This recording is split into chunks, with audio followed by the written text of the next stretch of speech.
wherever you are to participate and let us know. In fact, that's where we're going to start. First of all, my name is Waithaka Gatumia.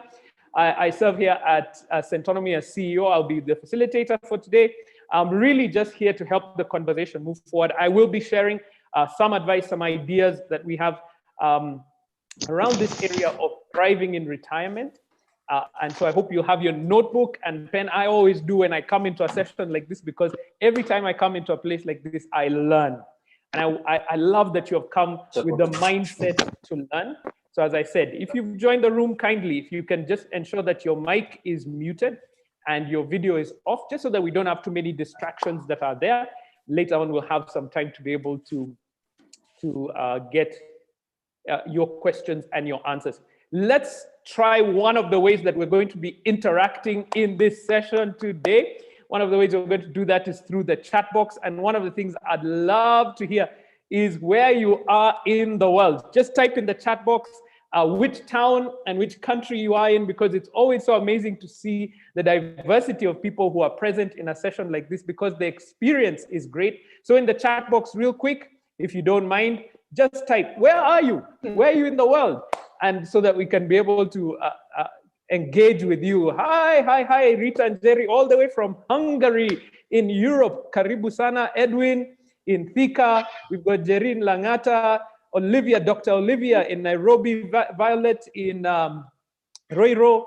That's Hospita in Machakos. So a lot of people in Kenya so far, but we've got Hungary. Hey, Harriet, how are you doing in Uganda? It is good to see you. Great. That's Kamau all the way from Ohio in the US. I know some people struggle with that one. Ohio, good to see you. We've got Lema in Machakos. I told you. Ben in South Sudan. Excellent. Thank you so much, Eda. We've got Said in Kirui. That yes, Said Kirui in Qatar. Excellent. Wow. Furaha, Miss Furaha in Kilifi, excellent. Welcome, Jane in Malindi. Woo. Hey. Let me try this name, because you know sometimes when you read some names for the first time, you have to go slowly, especially when they have some words that can trip you up, some letters that can trip you. Shelmith, I hope I got it. Munyiri, Shelmith in Chuka. Hi, welcome. Lillian in Entebbe in Uganda, excellent. Miriam in Voi, wow. As you can see, Irene, all the way from Sheffield in the UK. I hope you're well up there. Wow. Musumba is in Busia. Excellent. As you can see, we've got a lot of people who are interested in this topic, and I know we're going to enjoy ourselves. We're going to learn. If you're on social media as well, out there on Facebook, I know we're also on Twitter, I believe, on YouTube as well. If you're out there in that same space, welcome to the session. You've just come on time, and we're ready to get started on this topic. And as I said, today's webinar is all about how to thrive in retirement. And let's start off just at the very beginning, if you don't mind for a second. I always begin our sessions here at Centonomy with a couple of things, because we find that repetition helps us learn, understand, and grow. So the first thing is, our mission here at Centonomy is to shift your mindset. We say it in our mission statement, to shift mindsets of purposeful people. And I can tell that you are a purposeful person, because you have taken time out of your busy schedule. You have said that this issue is important to me, and you're taking the time to engage, you're taking the time to learn, you're taking the time to spend with others and grow. That means you are purposeful. So that's why I've even taken out that part, because I already know you're purposeful. So our mission is to shift your mindset so that you can create wealth and live abundantly. That is our mission. Now, when we talk about wealth, and that's what's so important for us all to be on the same page, wealth does not mean the same thing for everybody. And I know this. Why? Because if I ask you in the chat box just to write down what do you think wealth is, in fact, let's do that right now. Let's engage. Type in the chat box. When you hear the word wealth, what comes to mind? Type, quick. When you hear wealth, what is it that you hear? And especially in a group that is mostly made up of Africans. And even when I know this, because even in the diaspora, you're there. Thank you so much. I'm hearing freedom, independence, money, prosperity, resources. I'm very surprised in a group of Africans that have not seen land yet. Comfortable living, good. Money, money, money. I love it. You see, when we have multiple definitions of it, it becomes difficult for us to have a discussion. So let's start off with a definition. Have your pen and paper next to you. Let's begin to define it. So the word wealth, when you come to Centonomy, this is where we begin. So we start off by saying wealth. What is wealth? Wealth is the ability.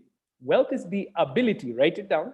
Wealth is the ability to live the lifestyle that you want. Wealth is the ability to live the lifestyle that you want. Hey, I see amazing holidays. The lifestyle that you want without having to work. Now that's a very, I know it's controversial, but give me a moment just to define it and then we'll have a discussion. I want to bring in our first speaker for the day. So the first part of it is to define, what do you want?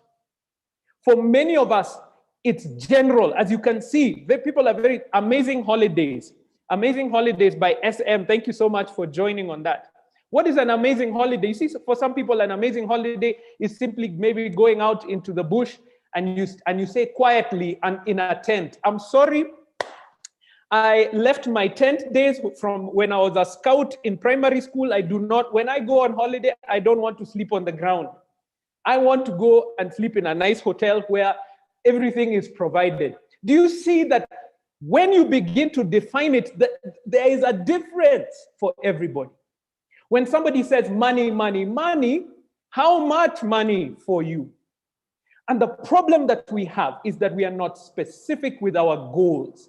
We're not specific with the things that we want. And so because it is general, we never actually achieve the goals that we have, because there are no goals. I say this all the time. My high school English teacher used to tell us, if you aim at nothing, you will hit it every single time. So he told us, aim for something. So when you say SM, I hope you're out there and you're hearing me. SM, if you say amazing holidays, describe them.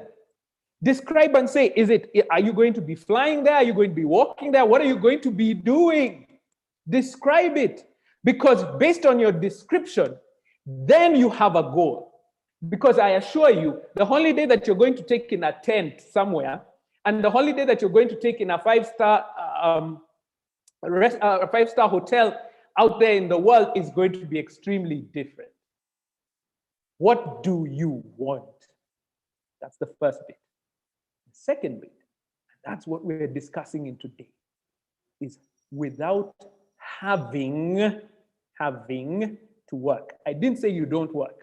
In fact, that's why I'm so excited by some of the guests we're going to have today. We've got Nancy Mutugu, who's going to be joining us shortly. She's the CEO of United Women Sacco. This lady is in her 70s, but when I talk to her, she gets me so excited because she's saying my work has not even started. She talks about it like I've barely scratched the surface of the things that I'm meant to do. And that gets me excited because when I think about it, she's in her 70s, we're talking about, it means that 30 years from now, I'll barely have scratched the surface of what we're supposed to do. And so, when you get into that mindset without having to work, it means that we have assets. We have built up assets, and those assets can be able to sustain our lifestyle, whether we work or not. And so when I told you, when I listen to people who have achieved so much in their life, who have done so much over many years, and they're still saying there's still purpose beyond this, I recognize that that purpose is going to drive us continuously. And we're going to talk about that because thriving is not just simply sitting in your house and just waiting to die. No, hey, no. It's about living out your purpose in every stage of life. So I hope you're ready to take notes. We've got an amazing group of speakers who are going to come and challenge us to think differently, to act differently. This is what we're talking about today. So I hope you do have your pen and paper, that you're ready to go. I saw our first speaker. She's already in the room. She's an amazing, amazing trainer. She's been with Centonomy for many years. Kanza, if you can have your camera on, I just need to make sure that we're in the same space as I introduce you. She's been in the pension world, and that kind of insurance policy world. She's been in the financial planning world. She's a professional. You cannot miss out on this discussion. I happened to attend one of her trainings one of these days, and the notes I took, I'm still applying till today. That day I came back to the office and I had a discussion with our finance director here, and I told him, please change my pension contributions. I was doing the minimum. Even as a Centonomy person, I was still doing the minimum. But when I had that discussion, I had Kanza speak, it changed my perspective. She's a pension and financial planning professional. She's a trainer here at Centonomy. You'll be amazed by what she's going to take us through, and we'll get some Q&A. So I just want to make sure that she's in the room somewhere. Kanza, hi. How are you doing? Hi, Waithaka, how are you? I'm good. here. Can you see me now? I now can see you. I was a bit worried for great. No, I'm here. Welcome. I told guys when I heard you speak, and I think we were sharing at I think it was a Sacco training that you were doing, and you had been called in as the professional from the pension side. I had been talked about financial planning, and I was busy taking notes. I came back and adjusted my pension contribution because of you. And I hope a couple of other people will be able to do that as well. I know you have lots for us. Let's get started. Karibu sana, Kanza Musyoka. Thank you, Waithaka. Let me just set up my presentation. I think just because of the nature of my the topic that I was given, it needed me to prepare a presentation just so that we can be able to see things as they are on the screen. So just give me a second. I share my screen. Even as you do that, as you join the room, guys, ensure that your video is off and your mic is on mute. We will do some Q&A at another moment. Just ensure that that's where we are as we go. All right, thank you so much, Waithaka. That was such good energy to begin the Saturday. I'm so excited. And seeing so many people have turned out across the world, it's amazing, so just to reiterate, my name is Kanza Musyoka. I've been in this pension industry, the local pension industry, for 16 plus years. I currently work for Zamara Actuaries, Administrators and Consultants. I work there as a principal consultant within the pensions administration unit. And so it's amazing. I love my work, but the best part of my job is when I connect with people like this to talk about retirement. Because in our office, every day we're looking after your money. Every day we're trying to see how we can be able to make sure that what you're putting in will grow, will be protected, so that when that time comes, when retirement comes, you will be able to take out your money and be able to maintain the lifestyle or live the lifestyle that you wish. But nothing beats discussing with people one-on-one about their retirement. And it's something that many people had put off until when they are the age of 50. But I'm so happy that we are starting to have these conversations earlier, because with the retirement, the earlier, the better. So I am going to start with a question. Have you thought about retirement? Because I cannot go through all the slides that I have if you've not even got into the space of thinking about your retirement. Have you thought about your retirement? Not retirement in general, because many of us may have our surviving parents who are in retirement, but you yourself, have you thought about retirement? Yeah, is it a yes or a no? They're coming feel through, free Kanza. to engage in the chat box. So yes, so in 7 years' time, so somebody many of said, us. oh, yes. All right, so let me take you to question number. Already thinking. All right, already thinking, yes. So that's a good place to be in. Yes, I've thought about it. But then my next question is, how deep have you thought about it? I'll also accept I've thought about retirement because I do it. But it was until a few years ago that I started thinking about it seriously. Because I always thought I was young. I have 20, 30 years to go. Why this stress about thinking about retirement? And life has a way of talking to you at the right time. Every person has their moment when you get different ahas moment. For me, I remember one time I went to Mombasa. I was going to pick a car. The car didn't come and I had to come back by bus because I wanted to arrive in Nairobi that night, that same day. I was like, you know what? 6, 7, 8 hour drive, that's nothing in a Kenyan bus that was comfortable. Of course, I chose a luxurious bus. But let me tell you, when I got back, I was asking the person that I went with, am I the only one? My body is feeling like it's not its usual self. My knees are paining. My knees had never pained before. I knew I was still, young as I can ever be.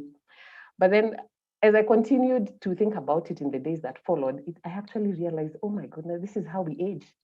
This is how we live life every day. And before you know it, retirement is here. So when I talk about thinking about retirement deeply, I am talking about thinking about it financially. Have you thought about what kind of lifestyle do I want to live in retirement? And I loved it when Waithaka said lifestyle, because I'm going to use that all through. And everybody's lifestyle is different. Even today, you and I don't live the same lifestyle. We may have things in common, but when we try to combine everything together, our lifestyles are different. So have you thought about what kind of lifestyle you want to have in retirement? In your piece of paper, in your notebook, write yes and no. The following question is, have you thought about the financial aspect of retirement planning? And I know that's what many people focus on. Every time I talk about retirement planning, we go straight here, let's talk about the money aspect. But before we go to the others, let's talk about the money aspect in terms of, are you saving? Have you started saving? Well, I know for those who are employed and are working for employers with pension scheme, it happens automatically, but do you spend time to look at the numbers? Yeah, are you looking at your numbers that am I saving enough, right? Yes or no? So I said earlier that retirement planning is not just talking about money. Retirement planning is about how you're going to enjoy and make most of about 1/3 of your life. And the reason why I say 1/3 is in the Kenyan situation, most companies' retirement age is 60. And so looking at how long many of us are living, our older generation is living up to 80 and 90. We are talking about another 30 years in retirement. So that's why I've used about 1/3 of your lifetime, of your life. How are you going to make sure that you enjoy 1/3 of your life? And one important aspect, just as important as money, is how are you going to make the most of your time? And people will say, Kanza, no, please, I have been working. I need to rest. Let me just rest. I have worked for 40 years. I have hustled. I've been down in the trenches. It's been a journey of, blood and tears. But after you rest, and you cannot rest forever, what are you going to do? And in Centonomy, in a certain program, we really went through this, and it also changed my life because, if you look at 24 hours a day and you remove 8 hours, and you have another 16 hours, you've woken up, you've taken your breakfast. What's next? What are you going to do to make sure those hours are productive? Because those people who retire and just sit in the house, you get depressed, you become a nuisance to your family. So it's equally important to think about how I'm going to spend my time. And also there's the psychological aspects of retirement. And I will just stop at that. I'll not talk more than that so that we focus on the financial aspects of it. But psychologically, and this is my struggle, is yes, I'm employed, I'm moving up the ladder, I have a family, I'm taking care of my kids, of my child, one child, and many of us have more than one child. And at retirement, my children or my child will have left my home. I will no longer be called manager, principal, consultant, head, CEO. What next? Right now, most of our calls that come through are for work. When you speak to retirees and they tell you, Kanza, what surprised me is the way my phone went silent, like completely silent. People don't call, I don't even call them. Even the people who were very close in the industry and then they retired, I don't even call them like I used to. I'll possibly call them when I'm like, I need a testimony. Can we chat? Can we chat? But they tell you the struggles, the psychological side that people don't prepare us for because we focus so much on money is how do I transition? What is my identity? Yeah, and it's a lifelong journey. I'm not going to say that from today you'll get the answers, but from today you will start being aware and being open to the various aspects of retirement planning. So let me get back to the financial aspects of it, because that is what brought me here. Centonomy has so many experts who will talk about the psychological aspects of retirement planning. But today, what brought me here is the financial side of it. And based on my observation and my interaction with many people in the work that I do, I have come up with a list of 10 reasons why people do not plan for their finances as part of their retirement planning. And you can list the reason. You can list what is your reason. So go ahead, tell us, why haven't you been involved in your financial, in the financial planning of your retirement? I know we've had it. If Waithaka can just mention a few responses on the chat before I give you my list, my top 10 list. Sure, Kanza. What responses were you looking for? The reasons why I have not yet planned for my retirement from a financial perspective. Why haven't I thought? Mary is saying, I think I still have some time, you know? Then Grace is saying, you know, I thought I'm too young. So true. My parents said the same thing. Financial responsibilities, you know, when I'm still paying school fees, when I'm doing all these other things, supporting family members. Moriuki is so honest. Too many current demands. Then Josephine has captured it perfectly. Bills. That's why I'm not even thinking about retirement even at this point. There's never enough money. All money goes to paying school fees for my children. I thought I'm so young, so just doing the minimum at this point. Finance not enough, family commitments, income not enough. I have no reason, you know, just excuses. That's an honest person. Thank you so much, Helen. But you know, okay. I don't have time. Yeah. Okay. All right. So I like some of your responses, and they are so valid. Let me not lie. Every single response there that has been mentioned is valid, and that's where I think we need to break that mindset. That how do I include retirement with my current responsibilities? How do I start saving for retirement with my current responsibilities? And you know, when you're saving for retirement, I like to tell people you're saving for the older person that you shall become. Nobody else. It is you. You're still saving for yourself, because until you realize that you're still saving for you, but you're saving for you who will not be as energetic, will not be as productive as you are today. You know, that changes. That changes the way you look at putting money aside for your retirement. So here is my top 10 list. My own top 10 list. I don't think I can say it's a published thing. And our thoughts from reason 10. And some people have said, I'm too busy. I'm like, tomorrow will come. I'll take care of it tomorrow. And this tomorrow never comes. Before you know it, retirement is here. It's too soon. Yeah, I like the person who said, I'm young. Why should I start thinking about it today? And then there are those people who will say it's too late. And I hear this so often, and it's usually heartbreaking. When somebody says, Kanza, I have 5 years. I've just looked at my statement. I have 5 years, or I have 2 years. I can't do anything. What can I do? Because I'm still meeting my current demands. But I like Centonomy because I like that they smash negative narratives, because even though you may say, I may not have sufficient time, there is still time. As long as you have an extra day to breathe, there is still time for you to change your narrative. And so I've also had people tell me, I don't need to. I have saved, I have property, I have this, I'm all set. Let me tell you, with retirement, it's a different ballgame, because yes, you have all these assets you've accumulated. It's about converting those assets into an income. Convert this lump sum into a monthly income, yeah, so that you can be able to live on. So as you convert it to a monthly or into a regular income, then there are questions about taxes. Yeah, especially if you're in a pension fund, of course, then there's the element of taxes, and then there's the element of inflation. And let me talk about inflation, because I have seen it. Because we manage so many members of retirement funds, I get to talk to so many retirees. And there's a retiree even told me in the 1970s, I really don't know how true this, but 5,000 could buy them a sedan car. 5,000 Kenya shillings. Can you imagine how much we buy cars today? But even let me just bring it closer. When we ask people how much you bought bread when I ask retirees how much, when you were young and you bought bread, how much did it cost? Many will say, yeah, in the 1970s, it was less than a shilling. Yeah, but fast forward to today, a 400-gram loaf is costing 50 shillings. Now, because we pay pensioners, I get to see somebody who retired in the 1980s, in the 1990s. Somebody retired with maybe 50,000, 100,000. Yeah. And they thought, I can live this life. But let me tell you, today, when you go to buy your monthly shopping, how much does it cost you? Just monthly shopping for two people. How much does it cost you? You find that a huge portion of what, before they could spend so much more with the same amount that they have, but now that same amount of money, because of inflation, is buying less. So inflation is something you must factor. Even as you invest, you must continue to put in as much more as possible because of this monster called inflation. So I was at reason number 7. Reason number 6, I don't have enough to get started.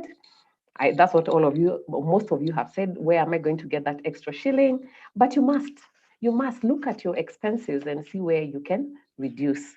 Reason number 5, my finances are a mess. Somebody will tell me I am paying a mortgage. I have so much debt. From all this, where am I supposed to get or make some sense to get money to put in a pension scheme?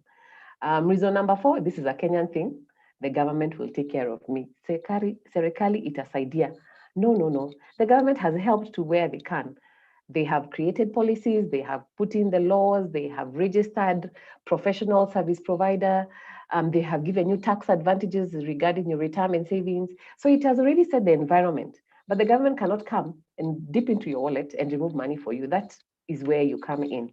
Reason number 3, between people say, yeah, between my own self-investments and my savings under my retirement fund, I'll be fine. Yeah, I hear people say that, especially those people who are savvy investors.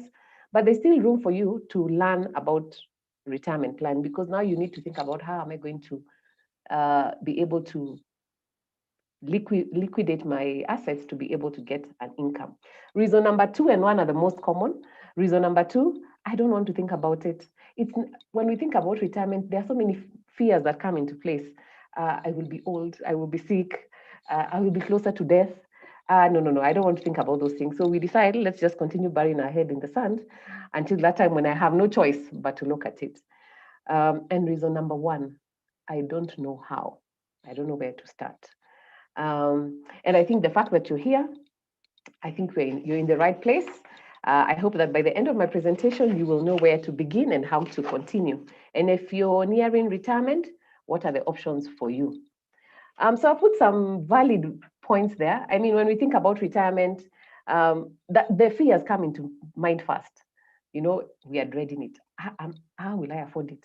Let me tell you, if Corona told us anything, COVID taught us anything, is to live with your partner. And there are fears. I hear this from so many retirees.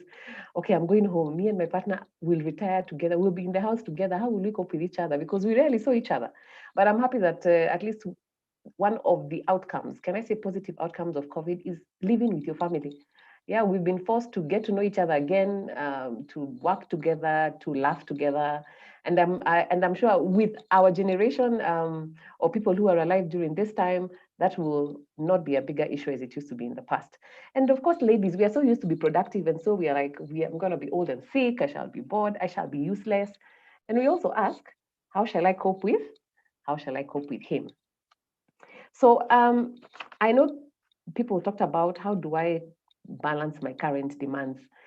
Let me take the question further. How do I balance my whole pot of savings and investments to include retirement planning in it? Because I think that's where people struggle. And when it comes to the difference between short-term and long-term investments means where retirement planning falls in.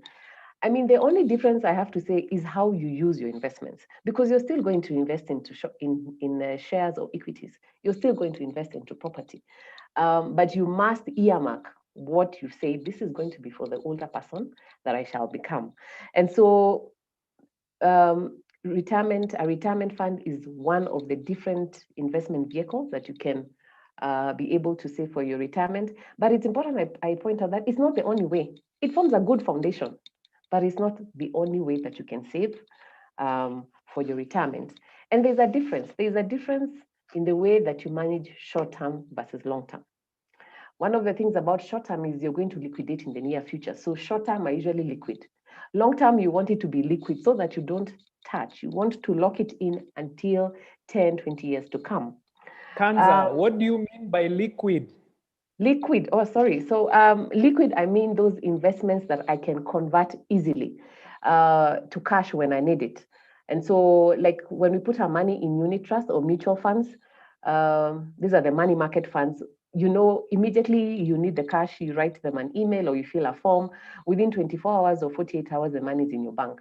But with your retirement investments, you do not want it to be so easily to liquidate, because anytime you think you're in a mess or you're in a hotspot, you will just send that text, send that email, and be able to liquidate. So with your long-term retirement investments, it must be in a vehicle that you cannot easily access. And also with long-term investments or retirement investments, you're looking to gain over time, slowly gain over time, because you're looking at a long-term horizon.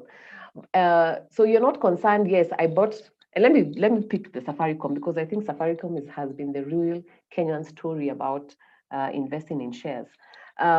People who bought Safaricom at 5 bob and were looking to make a quick shilling. And when it went to 2 bob, they sold. They lost because they were looking at the short term.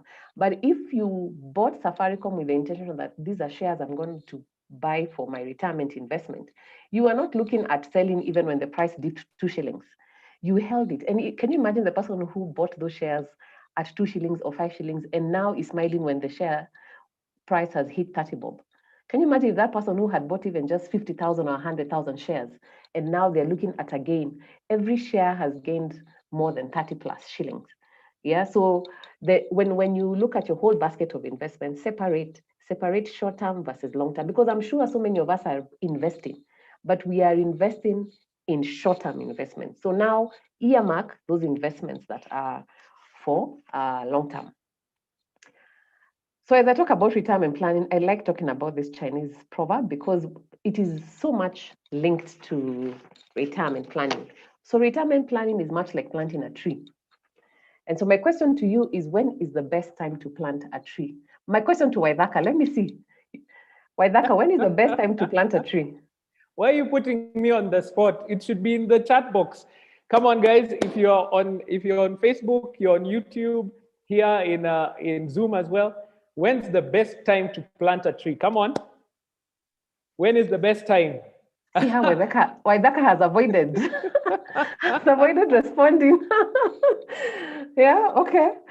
Can I give you a couple? So yes, Evelyn has said, I think she got it. Let me go to Kamau first, then I'll go to Evelyn. Kamau has said yesterday or today, and many people are saying now. Jerry is saying a very wise one, in the rainy season. But I think where you are going, Kanza, is where Evelyn has gone, which is 20 years ago. Yeah. So the best time to plant a tree was 20 years ago. And the next best time is now. And this just goes to show the time horizon when it comes to retirement planning. Yeah. It needs time. Like, time is the magic when it comes to retirement planning. And I'll just be able to show that in my next slides. And so I like this analogy of a tree. When we plant a tree, we plant a seedling, the seedling is so small. And at this stage, it needs so much effort. We need to water the plant. We need to put manure.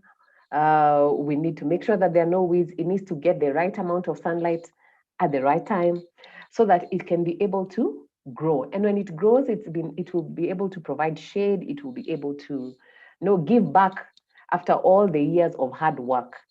And that's how saving for retirement is. It's a journey. It's not a sprint. It's a journey. It takes time, and time does the magic. And you'll see how time works for us who are saving for retirement. And I like to extend this analogy because some years back when we used to talk to people about retirement, it just used to end here. You've retired, yes, so now just rest and after all the years of hard work. But no, at retirement, it's the time for you to give back to the community or give back to your people. So with the fruits of your labor, you share those with your family, with your friends, and I like the fact that we have Nancy telling us her story, and she's saying she's not started yet. And I'm like, that's the joy of retirement.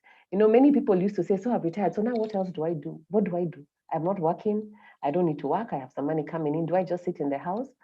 How do I always tell them, just based on my interaction with retirees, it's your moment to impart your wisdom. 60 years of wisdom, they're not going to die with you, so you must pass them on. And you may not have a grandiose plan, but just talking to your family, talking to your children, spending time with your great grandchildren and your grandchildren, through that, I tell you, you're paying it forward. They will then be able to impact their community and their people they interact with when their time comes. So it's a cycle. You know, you start, you give it time, and when that time comes and you enjoy the fruits of your hard work and your effort in savings, you then are able to pass on not just your finances, because nowadays we're seeing so many people creating trusts for their families, but you also pass on the wisdom that you've accumulated with time. So retirement goals, just like planting a tree, it needs time, commitment, and effort. So one of the things I saw during COVID, especially during the lockdown, I mean, we were able to dig deep within ourselves and try to figure out, what do I love to do? What makes me thrive? And we saw so many people planting trees. I mean, if you did just you had a potted plant and you were trying to nurture it, I think you can relate with me, because I saw many people saying, oh yes, I took up this potted plant and it died. Let me tell you, and that's how it is. You know, sometimes when you start saving, your investments will take a dip. But I like when people say, yes, but I'm going to try again. And that has been my story, because I planted grass. Let me tell you, I planted grass 3 times. 3 times. It's the third time that I can now smile and say, hey, I can see a green patch, but it was a journey. I planted. What were you doing with your grass, Kanza? What was happening? Yes, but no, it just goes to show that it also has its challenges. Even as we save, I'm not going to say, I would like to use it in here that when you save, you're going to make returns year after year, because when you look at the short term, you will, and I'm sure those who are members of retirement funds, you'll see there sometimes your investments do not give you a gain, especially during COVID. So many investment tanked. But when you look at it that I'm going to hold this for the long haul so that I recover, then you will be able to see how in the long term, you will be able to recover. And that's the thing about the markets. Investment markets will always, always recover. They always have, and they always will. So let me talk you through this chart, because with this chart, I think I can end my presentation here. So, and I use the common ages. So I say that, yeah, many of us, many people tend to get jobs after the age of 25. And you will either join an employer or you will start your own business. And you start saving. Let me just say somebody joined a retirement fund from the age of 25, and let's say that they're going to retire at the age of 60. Let me say 60, where you're either going to leave formal employment or you are going to slow down from your business. And so you have about 35 years of savings. Yeah, you have 35 years of savings. But from the age of 60 going forward, right? You're not as productive.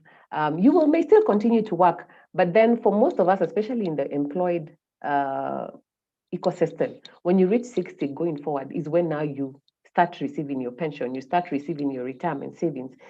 And look at us now, we're living up to age of 30.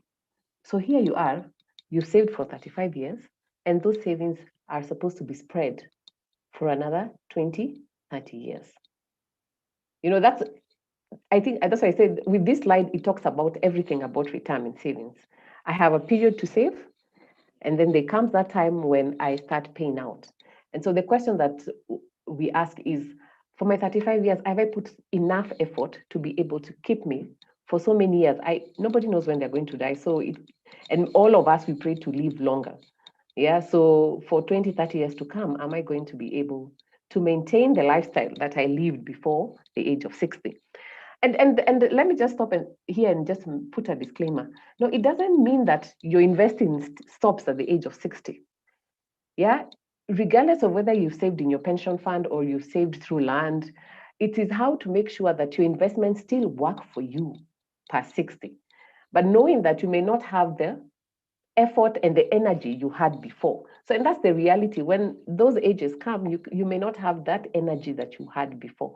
So then how do I make sure that what I have accumulated over 30 years can be able to sustain me and continue to sustain me for the 30 years to come? Right? And so here is just some I think one of the key principles of retirement savings, you start early at the age of 25, you have time to save. Now, because some of us start late, you can see if everything was the same, somebody who's age 25 and somebody who's age 40, we are still contributing at the same level for the same amount of retiring at the same time. You'll see if you started late, you may end up not at a better place than if you started early, if everything was kept constant. Let's look at somebody who starts at the age of 45. You know, if you're contributing at the same level as the 25-year-old, for the retiring at the same age of 60, you may not have enough to sustain you, right? So for somebody who starts later, you have to put in so much effort so that you can be able to catch up. And so with retirement savings, we say the earlier you start, the better. But even if you haven't started, you can start today and be able to put in over time, gradually put in what is required to get you where you want to be. And even after you reach the age of 60, it doesn't mean that's the end. You can still be able to make sure that you continue earning an income from your investments to be able to sustain you. So now, where to begin? Where do I begin? And so you've had this. I think this is synonymous with retirement planning. Pay yourself first. And I said, how do you pay yourself first? No, it's not going for retail therapy, or is that Nyamachoma place, or yeah, oh my God, that bottle of wine has been calling me the whole month. I am going to get it. Pay yourself first means automatically putting money aside for the older person you shall become. And the trick with paying yourself first is you put the money aside before you see it. Put the money aside, because immediately there's something about money. Once you see it, you touch it, no, other things just come into play. So you automatically put this money aside before you see it. And so somebody asked me now, where do I put this money in? Of course, if you're employed, if your employer has set up a pension fund, it's a big plus because they automatically deduct that money before you see it. But what if you're self-employed or your employer does not have a pension plan? Set up a plan for yourself. In the Kenyan environment, our regulator of the pensions industry is called the Retirement Benefits Authority. Their website is rba.go.ke. They have a list of all the registered pension plans. So you can go through there and see which of these insurance companies have you had a previous relationship with and you would like to engage them. But of course, I say the best when it comes to personal pension plan or individual retirement accounts, referral is the best. Talk to somebody who has experienced the service of that provider, and so you can be able to pick what do they like most. Is it something I like? Because there are certain things that come into place. You look at investment returns of the risk over a long period of time. Don't look at investment returns in 1 year, because remember we said pension is a long-term investment. So ask, what have been your returns over the past 3, 5, 10 years? And you can be able to compare. Ask things about client servicing. How is their client service? How do they communicate with you? And the best thing about planning for your saving under retirement fund is, and this is not only in Kenya, in many areas around the world, saving in a retirement fund allows you to enjoy certain tax exemptions. So the law currently provides that up to a certain amount is tax-free. So from your pay, a certain portion of what you contribute to your pension, up to 20,000, is not taxed. And so that's the beauty. The money that comes in is not taxed, up to 20,000. And this limit keeps on changing every year. But in the Kenyan scenario, we are looking at up to 20,000. And of course, most of these companies joining is free. So then I think the most important question is, so what is an ideal amount to put aside as a percentage of your income? So for you who's salaried or for you who owns a business, so what is an ideal percentage? So financial experts say 10% of your gross income. But this is with the thinking that you're not saving anywhere else. So if you're putting all your money in a retirement fund, some financial experts like quoting 10% of your gross income. But I know everybody has just gone, wow, with all my demands, are you talking about 10% of my gross income? But here is what I like to tell people. Just start with 1% more, or if you've not started, just put 1%. Start with 1%, change your budget a bit. In the next month, move to 2%, or after 3 months or 2 months, add another additional percent. And do so until you get to a place where you're comfortable. The people who said I have current demands and I'm not able to save, they could be unique situations, which are understandable. But for most of us, I wish we were in a room. I would look you straight in the eye and tell me you cannot put aside 1% of your salary. And many of you, I know, if you are looking at each other, you'll be bending your head in shame. So look deep, look at your budget and see, where can I save? Because it's not that we do not make enough money. We do. It's just that we spend too much. So balance, living that lifestyle that you want is about balancing what is important to you. So if you spend money on, can I say, clothes, can you save 1%? So if you are buying stuff for your house, maybe can I cut back on some things that maybe are not so important to me so that I can divert that money to your retirement fund? And the way I'm talking about gradually increasing your retirement, what you're putting in towards a retirement fund, it's like a marathon. Nobody starts the marathon today, wakes up and says, okay, today I'm running 42 kilometers. No, you will not even survive. So you start with 1 kilometer, you go 5, you go 10, you go 20, 30, and eventually you can be able to do 42 km. So the same way, when you're starting to save, start small and gradually increase over time. So I've begun. Now what next? Let me tell you, this is where people sleep. See, I've selected the plan that I want to be in. Now, what else do you want me to do? At least I've thought about it. I've started. There are people who are investing that money for me. So can I just sit back and wait until the time comes? I mean, so many of us say that, but this is the time you get informed. This is the time you get informed. So I say, educate yourself on the rules of that plan. And even in this presentation, I am not able to cover all the rules. I'll try to summarize, but I will not be able to cover all. This is a discussion that can go on for 3 days, talking about the benefits that you get from a pension fund. But I'll try to summarize so that you have a basic idea. And I mean, when I talk about rules of the plan, I mean, understand one, if I join this plan, what do I get at the end of the day? That's what I refer to as a benefit. What am I getting at the end of the day? So in Kenya, our retirement plans are very simple. The benefit design of our retirement plans are very simple. If I compare with the US, there are too many layers. But in Kenya, it's very simple. Your benefit can be computed in 2 ways. One, what you put in is what you get out. So how much you contribute plus interest that you earn over the years of investment is what you get at the end of the day. And that is the most popular, and that is what the government has pushed for.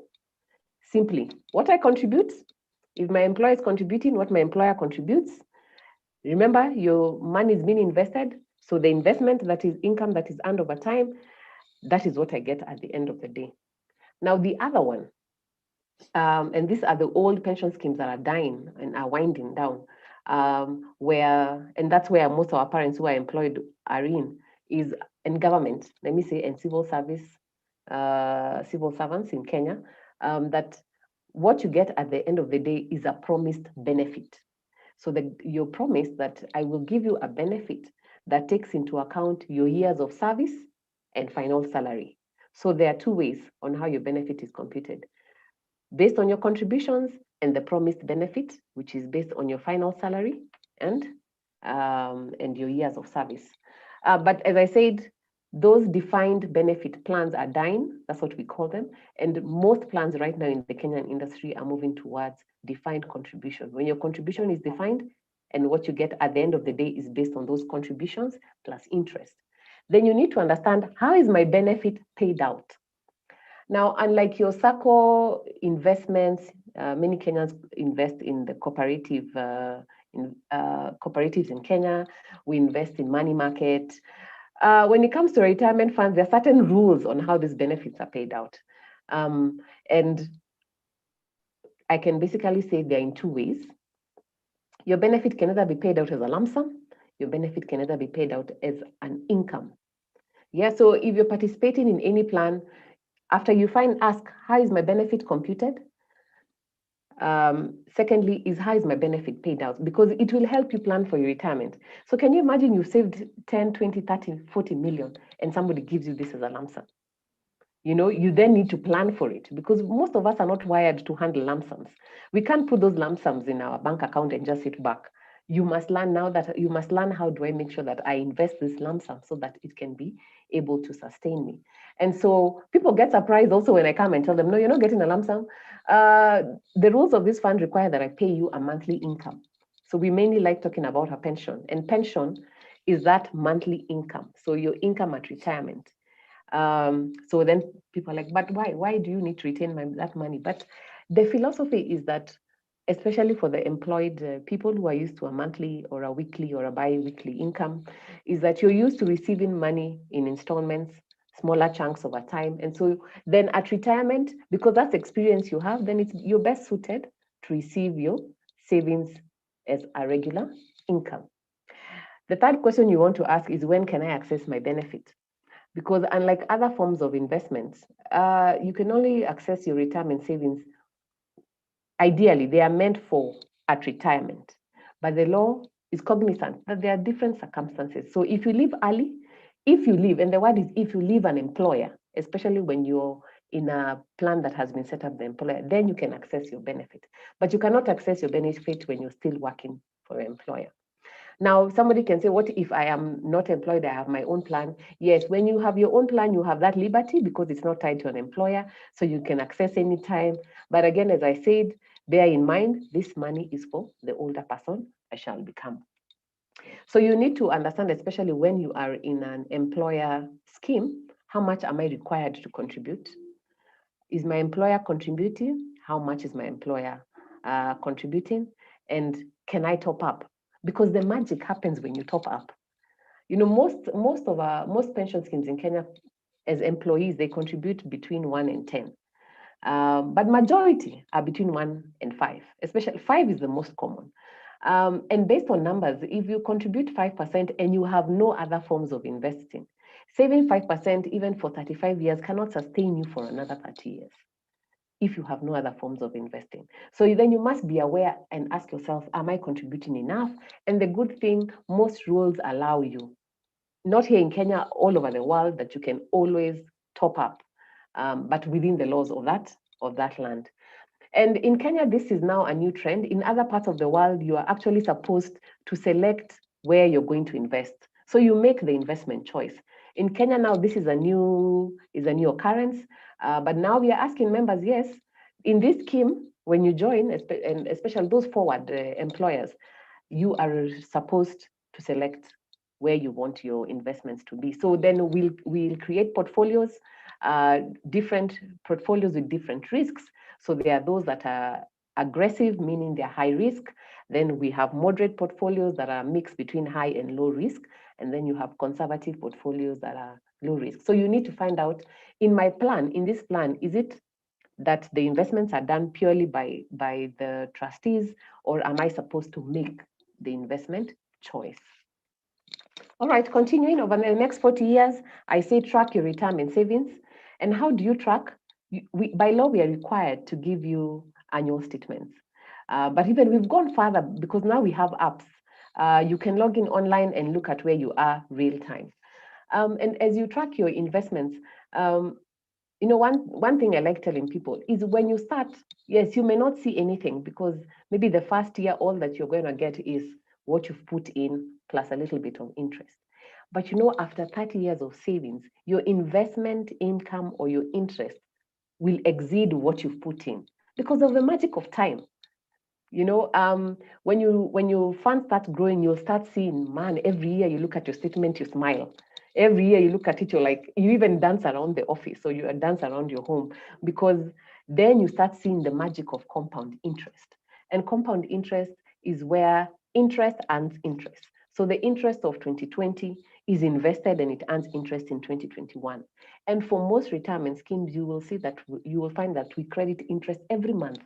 So interest that is earned in January is invested in February and it earns interest. So then that has a very good snowball effect. So in terms of tracking your retirement savings, attend AGMs. The law in Kenya requires us to hold AGMs. I'm sure in other countries they have similar legislation. So annual general meetings are called every year so that we can teach you We can tell you this is how we are doing, so that at retirement, you cannot come with all these 100 questions. I cannot be able to answer 100 questions during retirement because there are things I have to do. I have to work. So I can't sit with you and we talk through all the things we should have talked about over 20 years. So attend AGMs because they're your learning forum. Now, this I need to say is many people forget that once you join a retirement fund, be it set up by your employer, be it set up by yourself, a retirement fund has two purposes, two objectives. One is retirement benefits and any other benefits. And two, in the event a member has passed on, what they have saved is paid to their beneficiaries.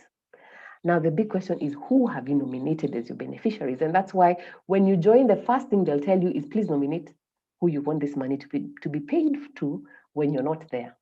Now, people do it. I mean, I've joined an employer, I'll do it. I was young, I had no family, I'll nominate my parents. But my life situation changes. I get married, I forget to update my spouse. I have children, I forget to update my children. Even people, when they join and they have a family, they add children, they forget to come back and nominate or to update their nomination form. So it's important that, yes, I am tracking my money, I'm getting informed, but I'm also making sure that in the event I am no longer there, what I have saved can be paid to my beneficiaries. Because now when the situation happens, that a person passes on and we go and look at their nomination form, we then ask HR, what's their family situation like? And HR tells us, he only wrote the spouse, yeah, but they have 4 children. Then now we have to take time to authenticate information that you would have provided to us. So we have to meet your family, we have to understand the situation of your family. Then we come back and say, yes, this is how this person nominated, but they did not update to suit their current living situation. So then and the law requires us to change. So in Kenya, pension benefits do not form part of your estate. You see, when somebody passes on, if they have left a will, the will will declare how their assets are to be distributed. If they have not left a will, then we go to the court, and the court issues letters of administration. Pension does not form part of that. The law is very clear. So then it's up to you as a member to tell us who to nominate. So I like to joke. I think the policy makers or the lawmakers are very aware of our Kenyan situation because, Kenyans, you'll never know whether somebody has 1 or 2 or 3 families. I think somebody summed it best by saying, kuna spouse na kuna spice. Yeah, and so the idea is, especially in the Kenya situation, and I see it every day, you will always find, yes, this was this person's main family, but they had a child. They had a child somewhere else, and this person was actually taking care of those children. So our guiding principle when it comes to these matters of pension, especially when somebody has died, is we ask, this is what guides us, that this person was relying on the member for all necessaries of life just before their death. And we actually find so many people are supporting children, and they can prove it. It's not word of mouth because we need evidence. And the mother or the father can actually say, this person was supporting this child and I have proof. And so in that light, I think the wisdom of the lawmakers and the policymakers was to let us make sure that with the pension benefits, they are paid to those that the member actually wanted to be paid, right? So then make sure your retirement is working hard for you. Look at your investments, don't be stressed over dips. And where you have investment choice, make sure that you understand how you select your portfolios, right? So let me go ahead and just summarize what happens when you change jobs. So when you change jobs, preserve your benefits. When you change jobs, it's not the time to come and just pick your benefits because you can access it. Remember, it's for your retirement. So the Kenyan law does allow you to access a certain portion before retirement, but we advise that unless you are in a unique situation where you've been retrenched and you have no income, then try to defer your benefit up to retirement age. And it's good to mention that anytime you receive a payment, it is subjected to tax. You've not been taxed when the money was coming in, but at the time that you leave, it will be subjected to tax. And tax is punitive if you've not attained certain things. So if you have not attained 50 years or you have less than 15 years of membership. But there are still tax advantages at that age. So even if you were at the time that you receive that you're receiving a payment from a Kenyan pension fund, there are still tax advantages, but you are still subjected to tax. We can't say that you're going to get your benefit tax-free. The taxman will come knocking. After all the years of relief, I do want something now. So then you decide to move. You also need to make the decision if I'm changing jobs, do I want to move with my benefit, or do I want to leave it spread over my employers? Because many of us will have 5 to 7 jobs by the time we reach retirement. So do you want to have your money spread, or do I want to move along with it? At retirement, so the question is, am I ready to retire? And I know so many of us, if I say that, yeah, me too, I am so ready to retire. I'm done, I need a break. And so many of you will agree, I am ready to retire like yesterday. I want to take a break. I want to travel. I want to just be at the golf course. I want to spend time with family and friends. I want to do what I enjoy. I'm tired of emails. I'm tired of my boss. I'm tired of traffic. I'm tired of meetings. I just need a break. But the thing is, we tell people, yes, all of us can say they're ready to retire. But, even as we look at our vision of retirement, it may not be realistic. It may not be realistic. Once you reach that age of 50, because in Kenya, from the age of 50, you can retire and receive your benefit. So you can retire and receive your benefit. The laws allows that. You need to be guided by certain things. Look at your age. Am I health-wise, my family situation, my financial situation? Then say, yes, I think now I'm ready to retire. Then the next question is, can I afford to retire? So can I maintain my lifestyle or improve my lifestyle in retirement? And as we think about your lifestyle in retirement, then we ask the questions of what costs are going to decrease. Am I ready? Because when I look at my living expenses, are there costs that are going to decrease? You may ask yourself that, yes. Are there costs that are going to increase? You also need to be aware that there are certain things that will increase because you're now at home. Food will increase. Certain living expenses will increase. But I can tell you the reality, because I see people who retire, many are forced to continue to work, probably even more during retirement, because they had not saved enough and they cannot afford retirement. But yes, we want to work in retirement to fill up the long hours. We want to do what we love to do, but we want to work by choice, but not because we've been forced by circumstances. At retirement, then you need to ask yourself, how will my money be paid out to me? Remember what I said. Is it a lump sum or will it be a monthly income? Understand the rules of that scheme. Understand your options, because the options are many. And you will be the one required to make that decision. Even though Kanza is there as your advisor, even though they're trustees, even though you have an HR, the law in Kenya requires you as the member to make the decision. So understand your options, pros and cons of each. And lastly, I tell people, if you have your pension scattered, look for that lost pension. You cannot have worked so hard for that money and then you let it go. And then it ends up under the Unclaimed Assets, Financial Assets Authority. Look for that money and get paid. So my second last slide, post-retirement, what to do. Make ends meet with what you're receiving or what you've already saved. And the trick about post-retirement is make sure your savings last. And one of the things I have learned at Centonomy when I attended one of their programs was learn how to invest during retirement so that whatever you've saved can continue to earn more money for you. Right? So in conclusion, these are my last 3 tips. Get organized. And the reason why I say get organized is, one, we have lost pension all over. People don't track their benefits, especially when they leave employers. But the best thing for me, I tell people, just if the minimum I would expect is get your annual statements and save them somewhere. Let it be on a physical or an online folder, because the day you look at those numbers, they tell you a story. Numbers tell a story. So when you look at yours, what are they telling you? Have I saved enough? Have I not saved enough? And don't be confused when you look at your retirement fund statement by the lump sum, because people say 10 million. I'm like, wow, 10 million. I've never had 10 million. I tell people in the Kenyan market, 10 million, get 1%.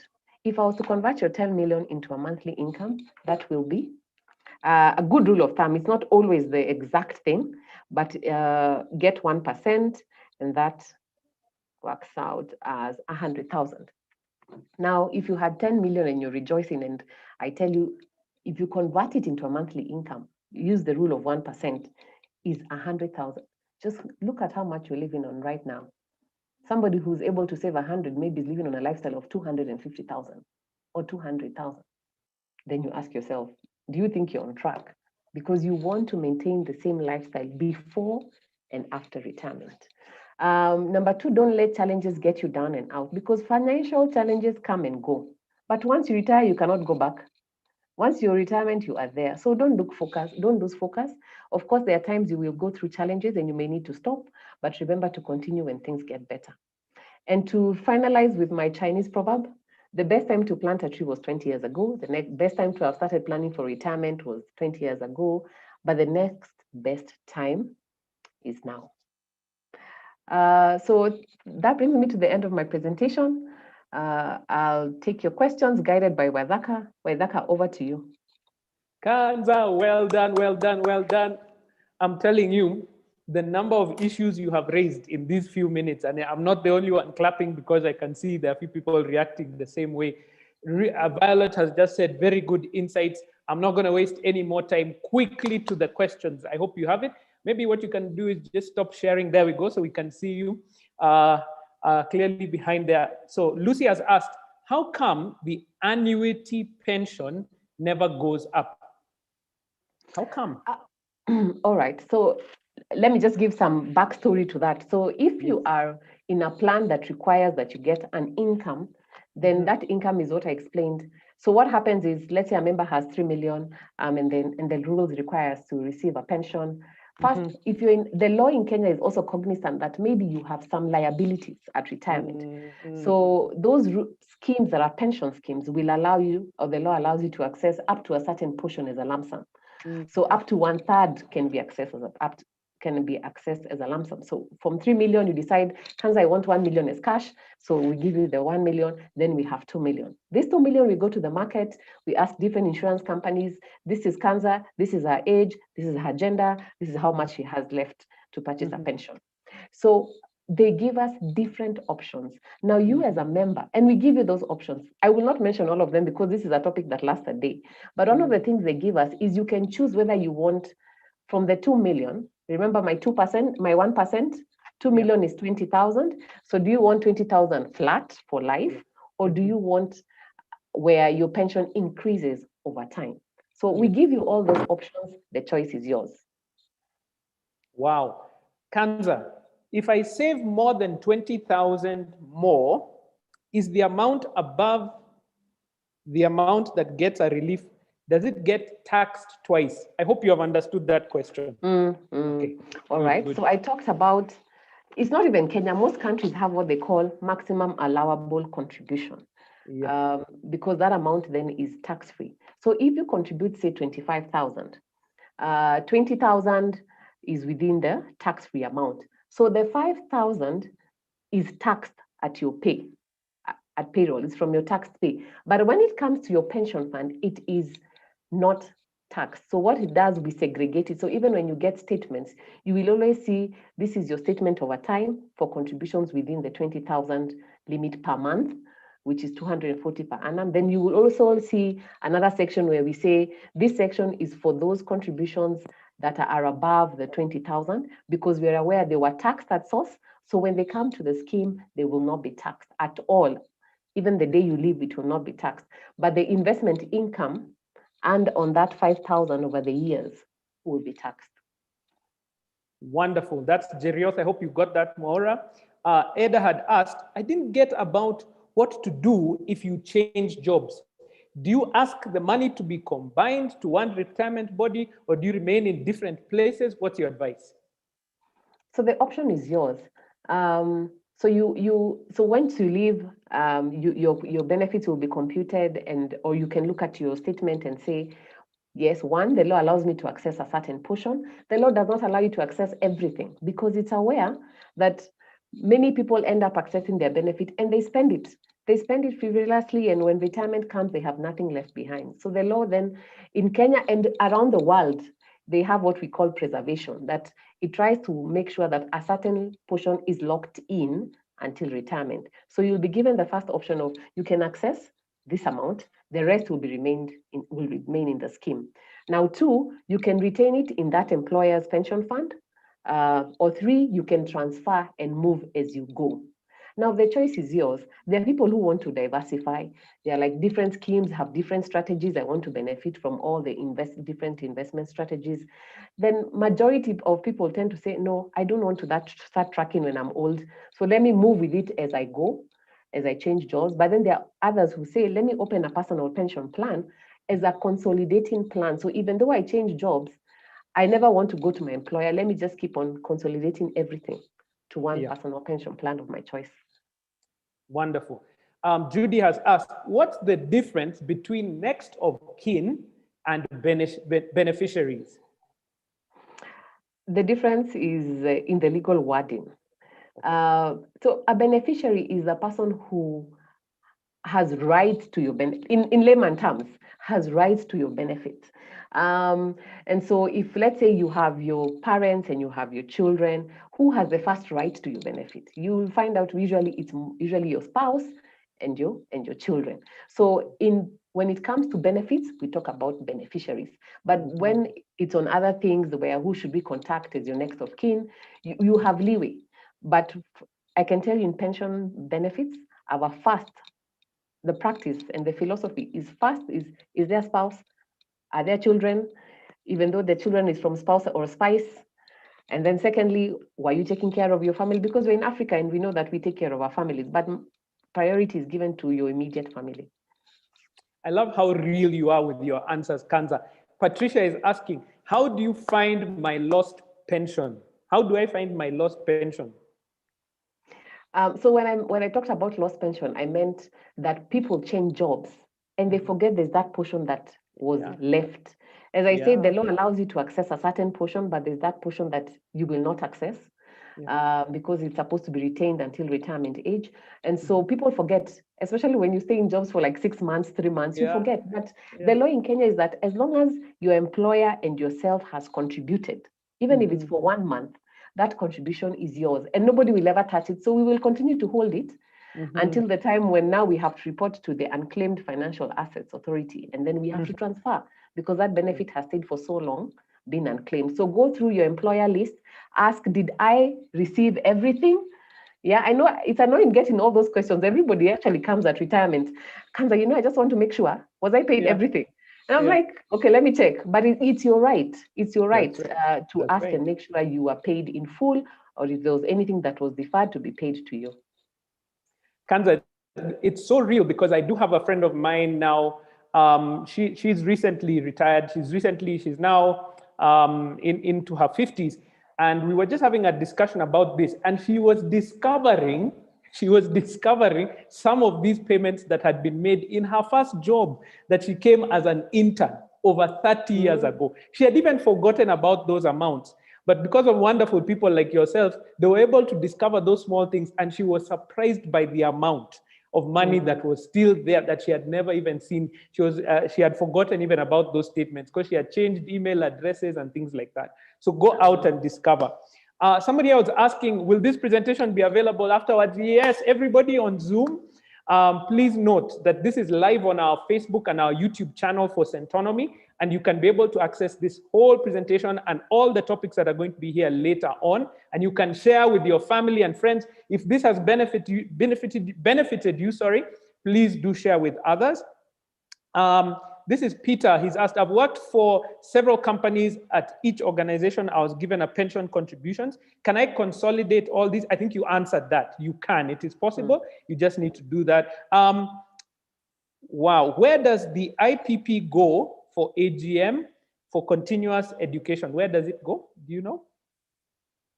So even though you're in a personal pension plan or you have an individual retirement account, the provider of that plan is required by law to have an annual AGM. And I know they do because they send out communication. So you just need to make sure they have your email address so that you receive notice and you attend.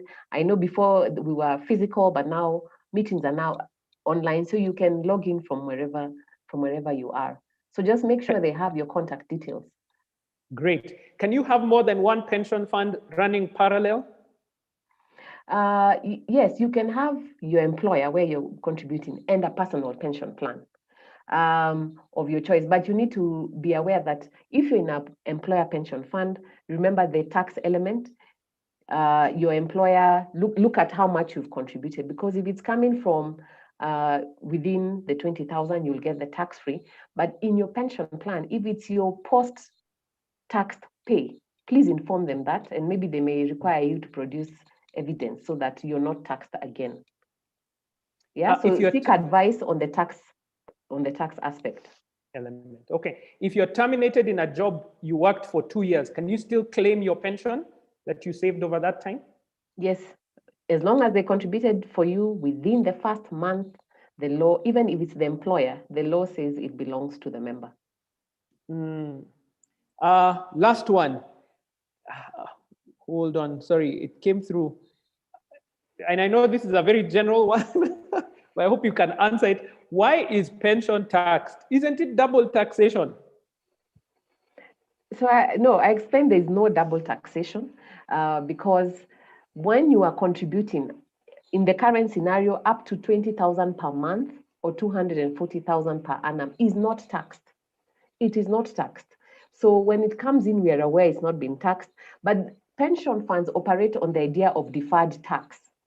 So you may not be taxed in the beginning, you may not be taxed throughout, but you will be taxed at the end because of all the years that you've been investing on your retirement, you've been putting in money. The tax man will just say, nataka tu kidogo tu, let me come and just take a bit. And that's the notion of taxation on a retirement fund globally. It's deferred tax. Yeah. And if you contributed above 20,000 and it was from your tax pay, then it will never be taxed. That contribution will never be taxed. So and as an administrator of pension funds, that's one of the things the law requires, that we must have a system that is able to separate the two to avoid double taxation.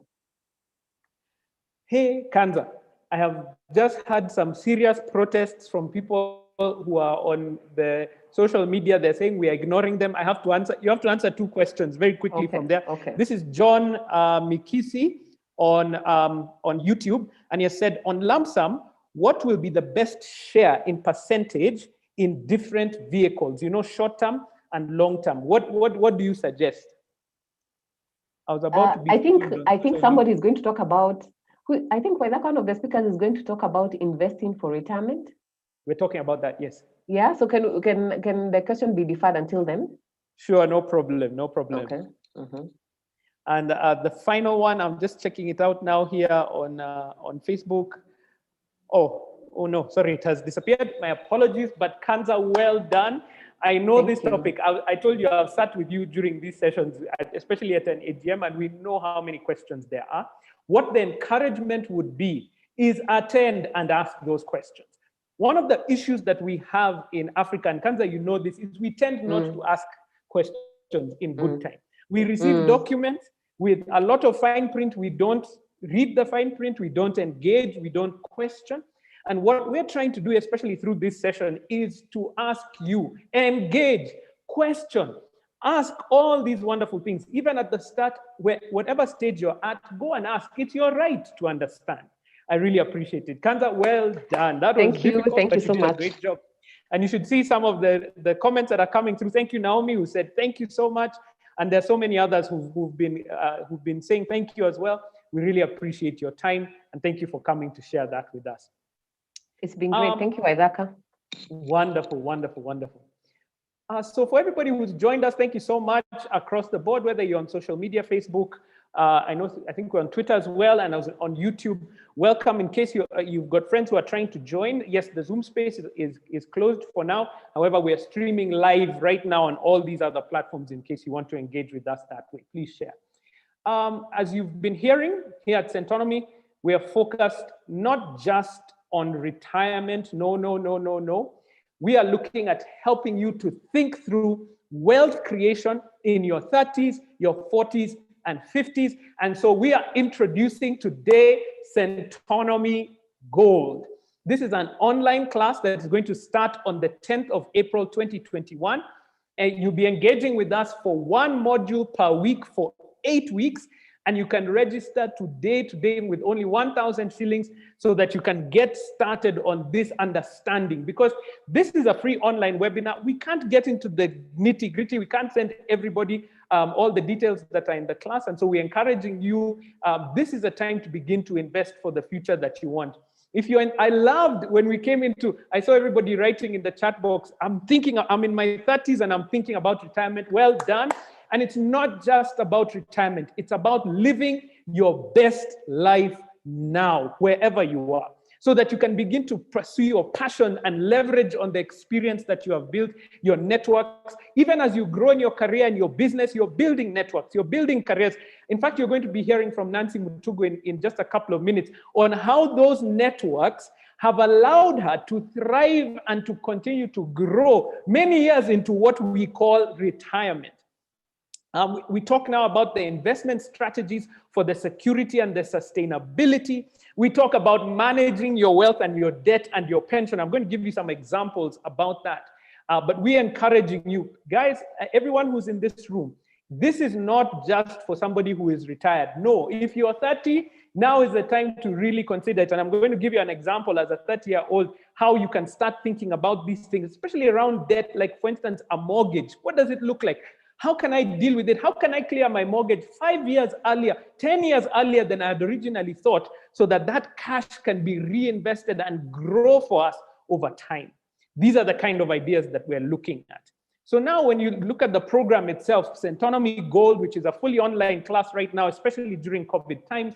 However, we know, just let me just tell you this, as soon as the restrictions begin to be open, when the safety, we will definitely be coming back to physical classes as well, but we are not leaving you if you're online. No, now the strategy will be both online and physical as we go forward. But just to give you an idea, it's thinking about the future. We are preparing for that time of transition. We're preparing for these different stages in life. We're thinking about that lifestyle audit. What do you need? When Kanza was talking about the lifestyle that you want, what do you need? How do we get there? We address debt and how to begin to work around those things. Now we start thinking, you see, because as a 20-year-old, as a teenager, it's all about try. You're taking high risk as you're going on. But as you grow older, as you get into your 30s, into your 40s, now your investment strategy now becomes more around security, about now building and maintaining that wealth even as you grow. You start thinking about that abundant life. Listen, people, it is not about sitting back and doing nothing and just waiting there for somebody to come and assist you. It's about living abundantly. And you're going to hear from somebody just right now who's in their 70s. And they are, I mean, when you go to United Women's Sacco, talk to any of those ladies, they'll tell you about Nancy. She has more energy than the 20-year-olds who have just started saving in the Sacco. That's the abundant life that we're talking about. It's about investing for sustainability. And then now beginning to say, just like Nancy, she turned her skill, and you're going to hear from her just now. Just like Nancy, you're going to hear that how you turn that skill into an opportunity to build the legacy that you want. So this is on the 10th of April that the program is going to be starting. You only have to register with 1,000 shillings for Centonomy Gold, and you can do it now. Don't waste any time. The registration is only 1,000 shillings, about $10 if you're outside of Kenya. Actually, sorry, my apologies. My team is going to shoot me for this because I didn't go ahead onto this one. It is actually on a discount for everybody who's here today. Only 500 bob for that registration. My apologies to my marketing team. I got excited and read through. 500 shillings today only, and the tuition fee is 48,000 shillings, which you can then pay in installments that you can see that are there on the screen. So because you have shown up today, we had a special gift for you. We have a special gift, which is to register not at 1,000 shillings, but at only 500 shillings. You can do so through the M-Pesa paybill number, which is 986850. Make that decision now. And for some of you, even as you come to learn, because I know we did this when we started this program last year, we realized that we had a few younger people who are saying, you know what, I want to come and learn so that I can assist my parents, so that I can help them out at this time. And what was surprising, as they were learning, they were saying, I'm learning for my parents, it became more about them. So if you're in your 30s, if you're in your 40s, in your 50s, we are now beginning to think about the abundant life today. In case you're outside of Kenya and you're wondering how you can be able to get into this, you can be able to make your payments with the details that are there on the screen. And if you have any questions, you can always reach out to us and be able to help. We'll be able to help you out. You can reach out, as you can see at the bottom of the screen, the details are there, joanne@centonomy.com. There's a number there on the screen that's +254 795 359 535.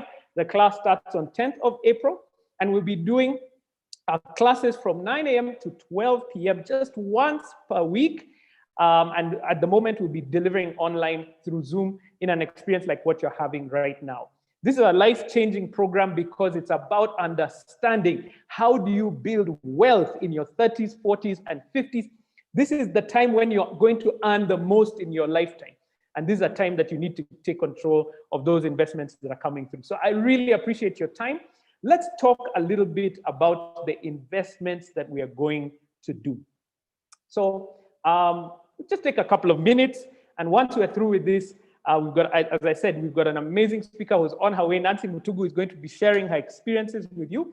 And then we've got Waceke and Nduati as well, who's going to be sharing her experience and the growth pattern through the things that we've been learning. So I wanted just to mention, if you don't mind, for those who are here, let's learn together for a few minutes.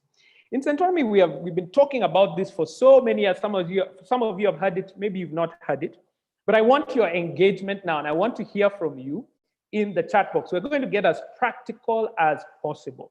I want to show you what this is all about. The pay bill number, yeah, sure. Jane is asking for that pay bill number again, just very quickly, 986850. Thanks, Jane Karaoke. 986850, and Joanne has just posted it in the chat box here, but I know there's some people on, actually just post it on Facebook and on YouTube for us as well, for those who are out there. And you put in your first name and then the word gold as the account so that we can recognize which program you're coming for here at Centonomy. Great, thanks so much, Jane, I appreciate you. As I was saying, let's get practical. I'm going to give you a couple of examples so that we can begin to think about our strategy for this period of retirement. That's what I want us to do. Thanks, Jim. Watch this.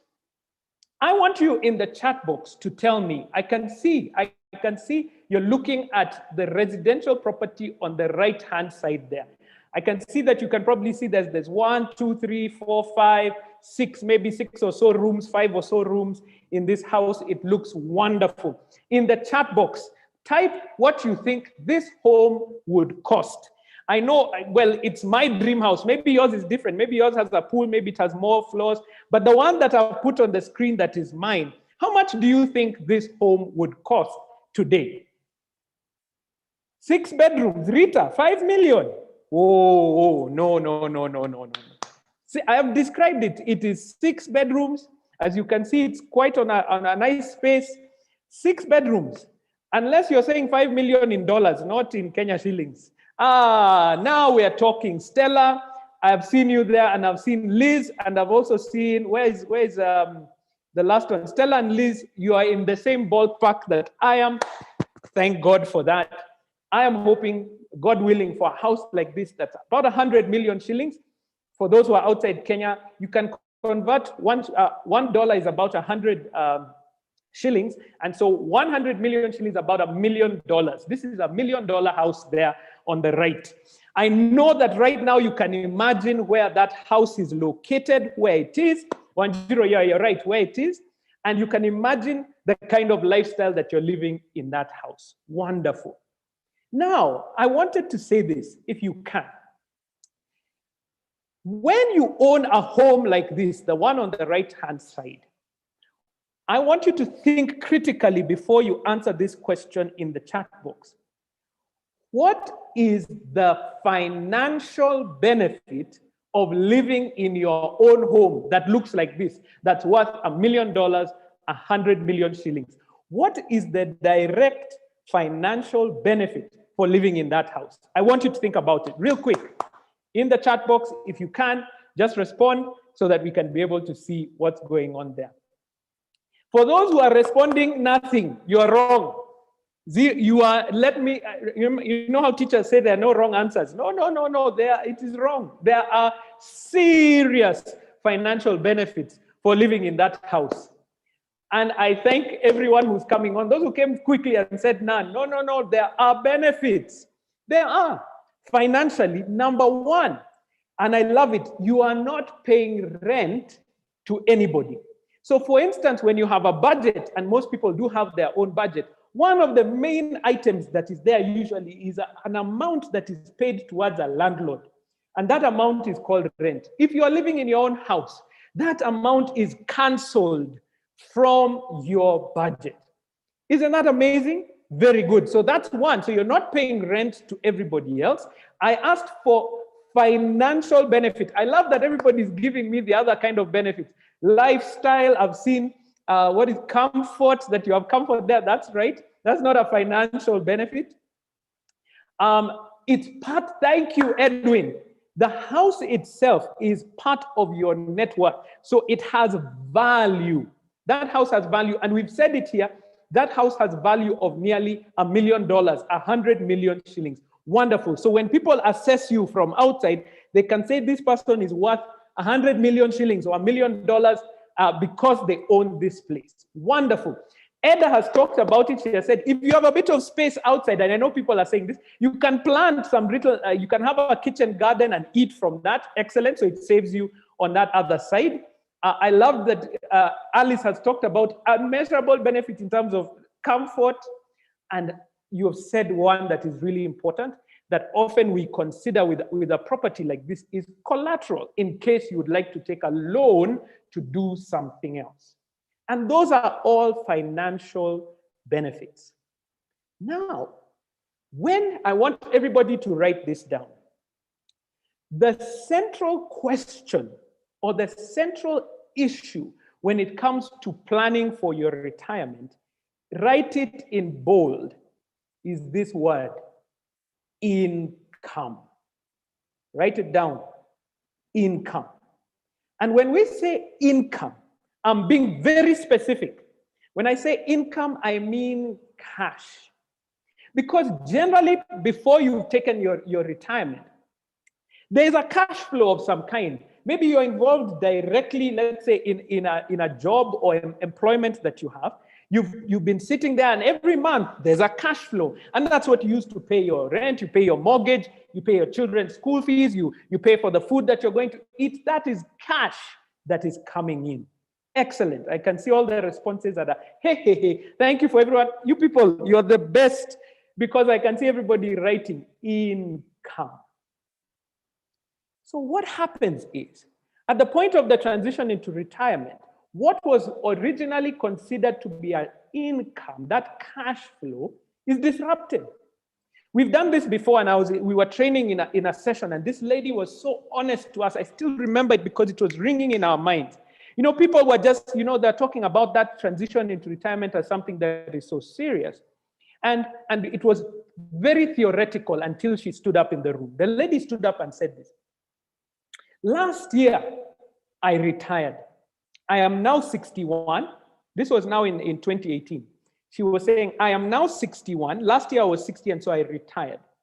I was earning from my job over 200,000 shillings. 200,000 shillings a month. That's about $200 a month. Is that 200? No, $2,000 a month. Hey, I did poor mathematics. And she was saying, I went from earning $2,000 a month, 200,000 shillings, to now my pension has started paying me, and it's giving me 30,000 shillings.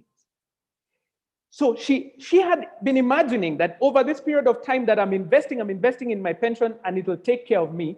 What she had never heard was what Kanza told us a few minutes ago.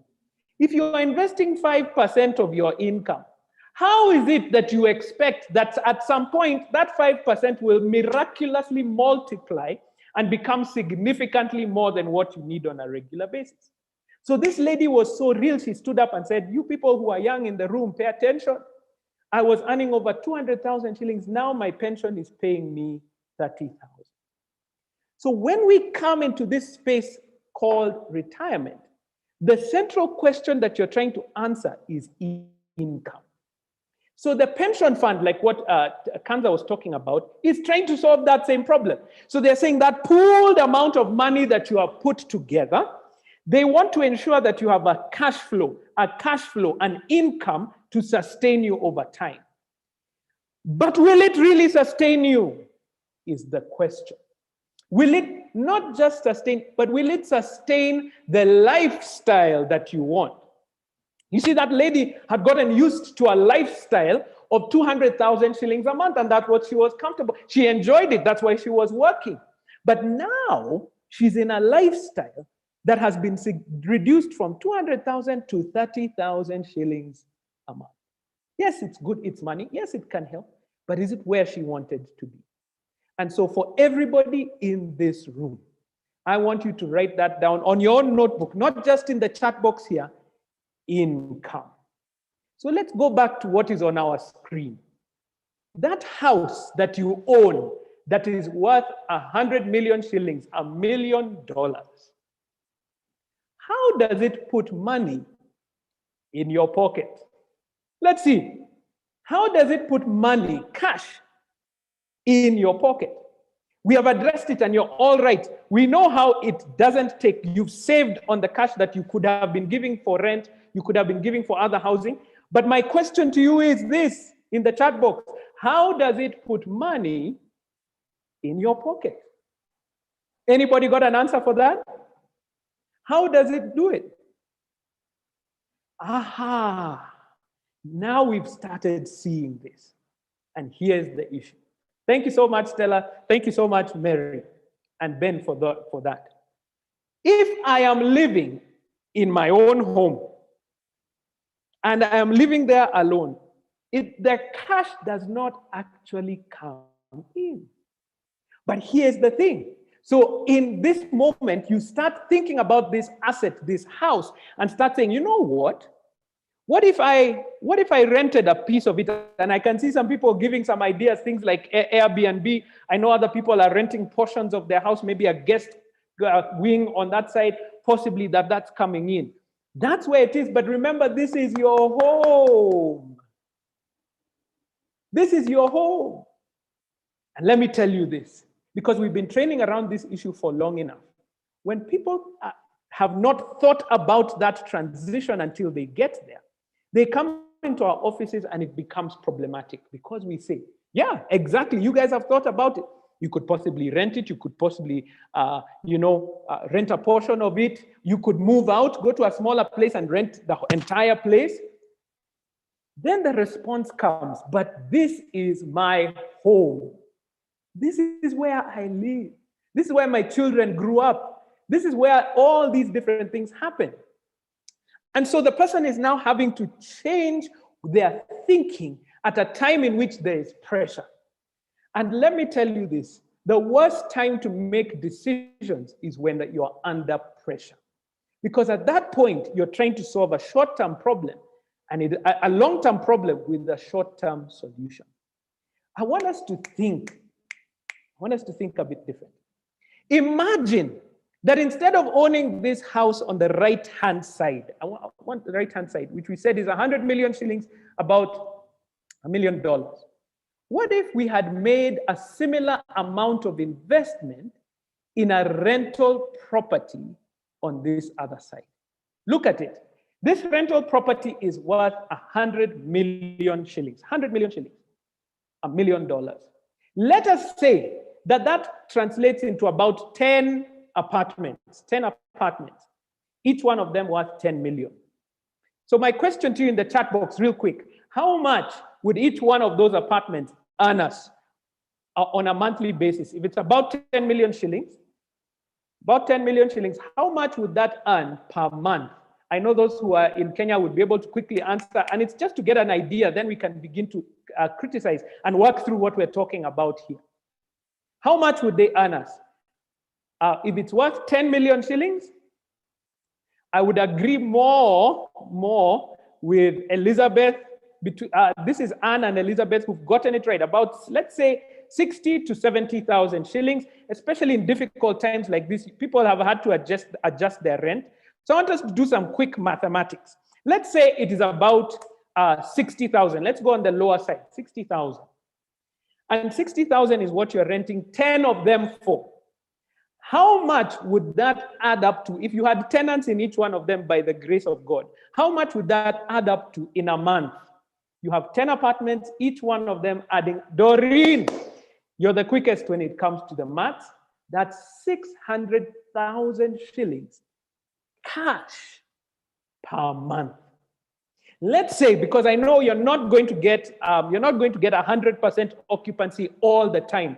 So let's say you are able to work hard and 80% is occupied. Thank you to everybody. Jane, Jasmine, you're working real hard. I want you to type in the chat box, what is 80% of 600,000 shillings? Because you know you're not going to get it all. So imagine you're about 80% of 600,000 shillings. Thank you, everybody. 480,000 shillings cash. Now, let's begin to think. Let's begin to think. How much, if you are receiving 480,000 shillings cash per month, do you think you could be able to rent this property on the right-hand side?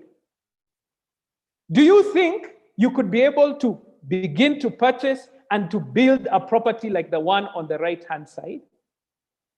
And here is the difference. We often, thank you so much to everybody who's working there. We work so hard in our investment strategy for some things that don't have a direct financial benefit first, and then later on wonder how it is. I'm going to show you why, because the cost is so high. And then later on wonder on why is it that we're unable to begin to earn that benefit. Before I remove this from the screen, I wanted to begin to show you where real value is in such times. Remember, we said the central question we're asking is what? Income. How do we get that income? But the ultimate goal, and I know this is what you're thinking about now, and everybody who's in this room is thinking about that, is the lifestyle in which you have both this house to live in and the assets outside, those income earning assets to sustain you in that lifestyle that you want. And that therefore means that we have to start doing things differently. For those of you who are in this room who are in your 30s, in your 40s, it means that this is the time for the most aggressive investments that you're going to make. Because you're trying to get to the point where your assets can sustain the lifestyle that you want. You want to be able to get to the point where those assets are paying you. They're coming in, there's a cash flow on a regular basis so that you're able to do that. Some of those assets could be like the example we put there, real estate. Some of those assets could be your pension fund.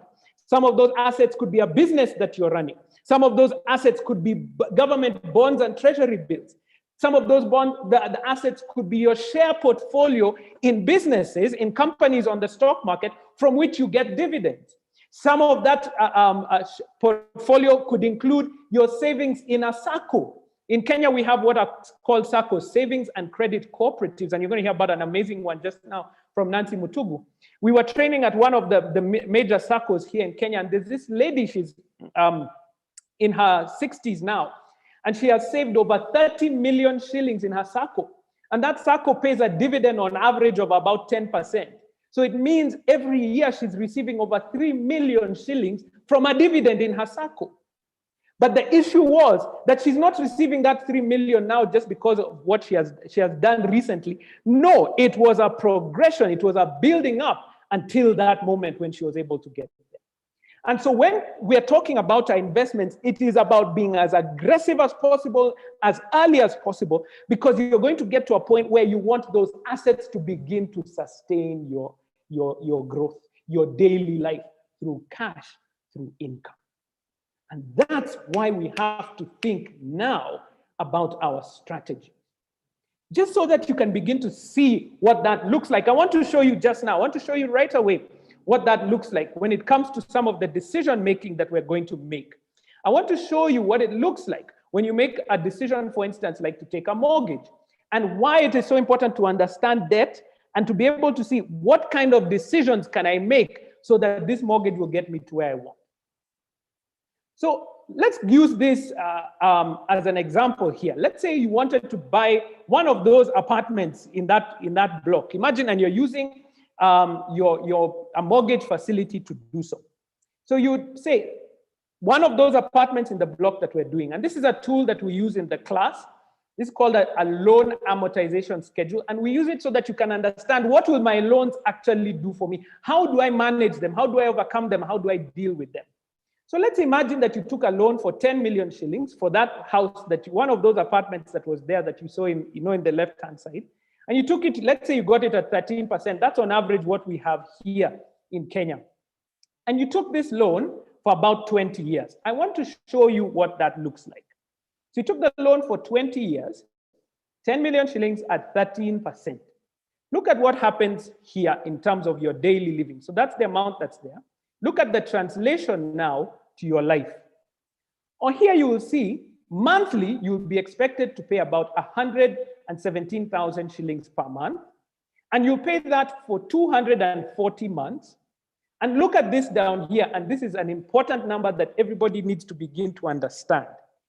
Over this 20-year period of time, you will pay interest alone of 18 million shillings. So in total, for this house that you have bought that on a mortgage, you will have paid the 10 million which you borrowed, plus the 18 million in interest. So in the chat box, real quick, how much then have you put into this investment? How much? Real quick in the chat box, how much have you paid over the lifetime of this investment? Thank you very much. Judith was quick to get that. Well done, Stella, as well. Well done. And we break this down immediately. Now, remember, what was the rent we said we'd be able to get from this apartment? What was the rent amount that we'd be able to get for this apartment? We were saying was about 60,000. But now you're paying a mortgage over 20 years of how much? Almost double the amount that was going to be there. That's why sometimes, and that's why it's very good to understand all these investment avenues, because then you can be able to see where is that extra cash going that you're investing for the investments that are going to start paying you when you're in your retirement at that point. So you need to be thinking not just about the home and the house that you're living in right now, but also seriously considering what are the investments that are going to start paying me later on. And this mix of the investments is where these choices are important. And so let's start talking about it more seriously. We need to start our discussions around this investment strategy as not just being one thing. We have to learn to multitask in our investments from now. We can't be doing just one thing at a time, because if you look at it, there's not enough time to do everything. When you look at it, if you said, okay, I'm going to focus on a mortgage for 20 years, after 20 years, now you start doing where the investment's going to be coming from. No, we have to be doing it at the same time. So I understand and I get it. Hey, please, because I know I always get in trouble when I start talking like this. And I start saying, when I talk about the fact that you need to consider, is the house going to be the investment that's going to put money in your pocket? And people say, Waithaka, you don't want us to live in houses. No, I want you to live. In fact, for me, I am one of the ones who's working extremely hard to think about how we can begin to live in our own home. And I'm working hard towards that because that is a priority for me. But we have to do it understanding that when I'm living in that house, I need to have other investments that are paying me so that I can live the lifestyle that I want. And so now we begin to think, begin to strategize and to say, we need to grow a lot faster.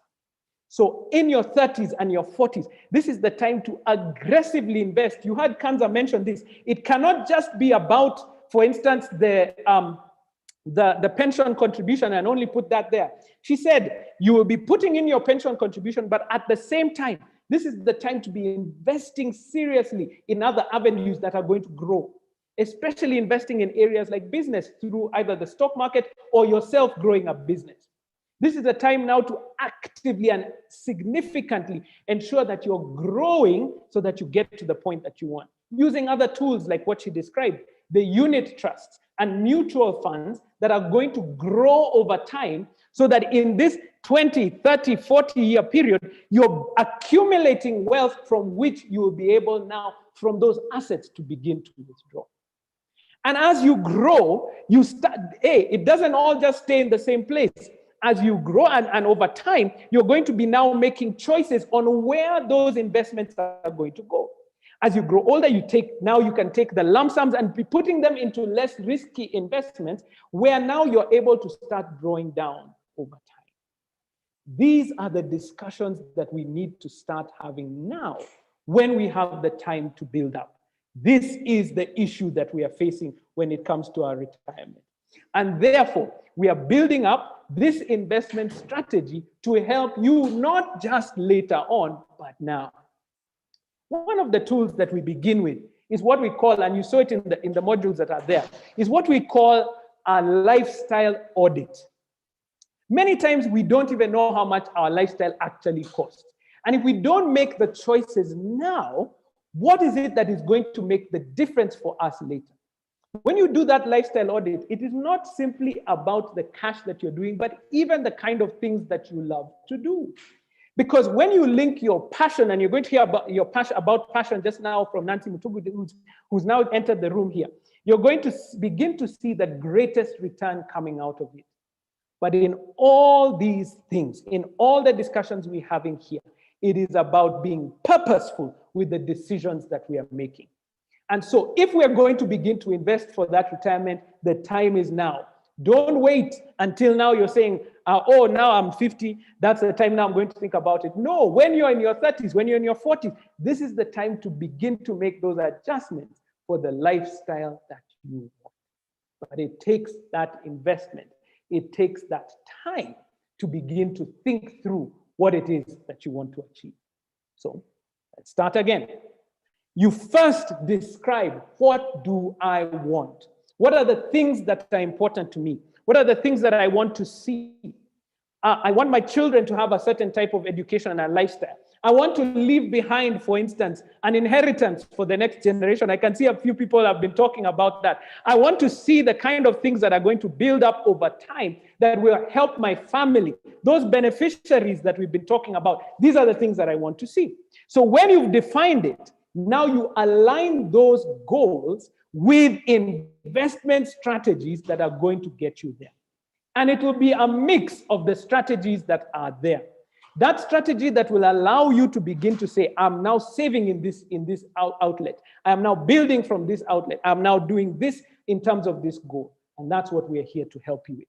So I just wanted to let you know, before I, in fact, take you about the program, I want to ask if there are any other questions, because I saw some coming through. If there are questions around this area of the types of investments that I need to make, kindly just type them in the chat box as quickly as possible so that we can begin to address that strategic thinking. The idea that we're going through right now is that it cannot be something that you wait for in future. It's something that you're going to do now. The decisions around your investments are the ones that you need to do now. So let me ask if there are any questions. What is it that we're going to do? Wonderful. I'm beginning to see them there. Here's Moses. Moses is asking an amazing question. Is continuous education an investment? Obviously it is, but you have to think about education investment slightly differently. You see, the result of education investment is you being empowered. The financial benefit comes from you using the educational empowerment for financial gain. What does that mean? For instance, if you go and you pay for your MBA, let's say, for instance, your master's, and you receive your master's now, and your master's gives you a better opportunity in terms of the growth opportunities that are there in your job, then yes, you'll see the financial benefit. But it is up to you to use that growth, that educational growth, to turn it into a financial benefit. It is upon you.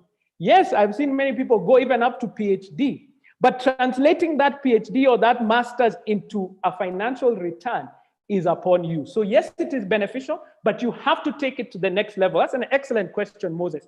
Ben is asking, there is a move to start putting price control on rental properties. The bill is already in Parliament. Will this reduce the value of rental properties? We hope not, Because you have to remember that the government is balancing two issues. They're trying to grow, because when you have a rental property, you are an entrepreneur, you are in business. And they're trying to also help businesses to get a greater return from which they can benefit on the taxes as well. They're also trying to balance the needs of people when they're coming into those properties. So the prayer is that it will balance. However, it is one of these things that we have to continuously be a part of in the policy making, and reach out, be engaged when it comes to politics around this issue, because it will affect you over time. Excellent question, Ben. Wendy has said, how do I afford healthcare in retirement? Is there something that can be done early before then? Yes.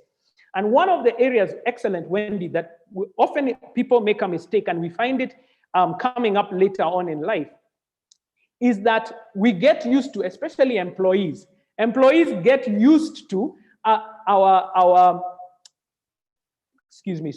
employees get used to our companies paying our insurance on our behalf, especially for healthcare.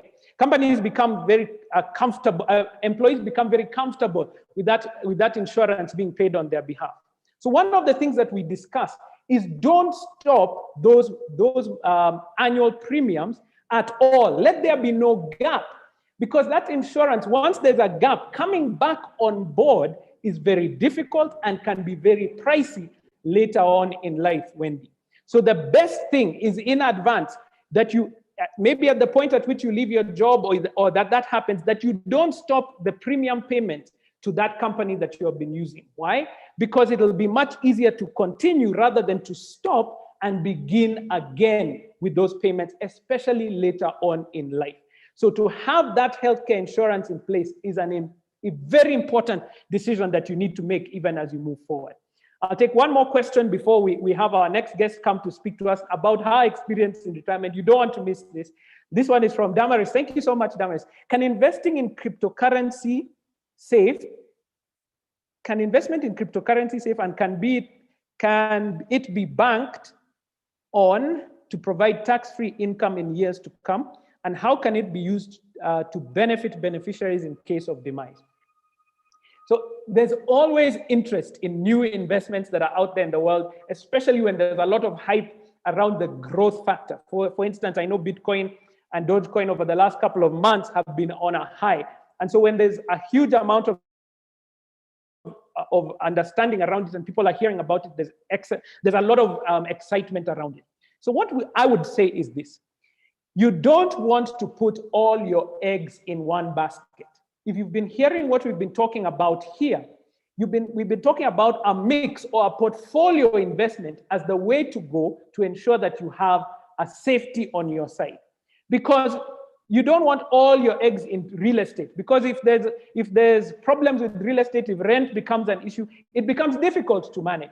If all your eggs are in the share market and the share market comes down, then it becomes difficult. If all your eggs are in cryptocurrency and the cryptocurrency falls, then you're also in trouble. Is it possible to use it? Yes, it is. But I would suggest that it be part of a portfolio over time that you're able to get there. Now, to get a little bit more technical, Damaris, you also need to be alert and aware as to how you access the value from cryptocurrency, which is most of the time it needs to be transferred and to be put into spaces where you can access it as cash that you can use in a store to eat and to do all those things. And if you remember, that means that somebody needs to have access to your wallet in order to make that transfer and get that cash flowing. These are the questions that you need to answer. Is there access for your beneficiaries? Will they have the code to be able to access your account? Do they know how to make the transfers? Do they know how to use it in that same space? So when it comes to cryptocurrency, it is one of those things that it's new. Nobody knows what the future is going to be of it. And so it is one of those areas where it needs to be seriously a part of your portfolio and not all your eggs in one basket. Even your pension fund. If you had Kanza speaking a few minutes ago, she said, don't put all your money in the pension fund alone. No, because what happens if it is mismanaged? So you need to have multiple investments. I told you we have to multitask that are going to get us to grow from there. Fidelis is asking one last question because we have time now. I'm going to invite my team. Steve, if you can help me out. And Joanne, if you can get Nancy to come in here so that we can continue from there. Fidelis is asking a great question here. How do I benefit from mutual funds? So here's one of the things. In the class, we're going to describe this, but I'll try and do it in a short minute. When it comes to a mutual fund, it is essentially a pooled investment that is managed on our behalf. So you come with your 1,000 shillings, I come with my 1,000 shillings. Many of us in this room come with our 1,000 shillings, we put it into this fund. And then we have a fund manager who is going to manage that fund on our behalf. They invest in various different items based on what the parameters of that fund, and we benefit from the returns from that. And so when you continuously invest in such a place, you're benefiting from the returns that are coming from that managed investment. Now, all these investments are regulated, especially by the CMA and other investments that we're talking about. And it's so that they can do it under certain parameters. In different countries, there are different organizations that manage that. But it's so that they ensure the benefit of the person who's doing that investment. How do you do it? It is by investing over time, and that's one of the issues that we discussed. So as I had mentioned before, and I just want to continue to encourage you, as you make the decision to actually register today for the class. It's only 500 shillings today to register, and you'll be able to see that. If you're in Kenya, the M-Pesa paybill number is 986850. The account number is your name and the word gold. That is because we are telling you today about the Centonomy Gold program. For those who are in the international market, this is the details for the bank, and we'll be able to share with you as well. And just remember, it's about growing your wealth in your 30s, 40s, and 50s so that you can live the lifestyle that you want.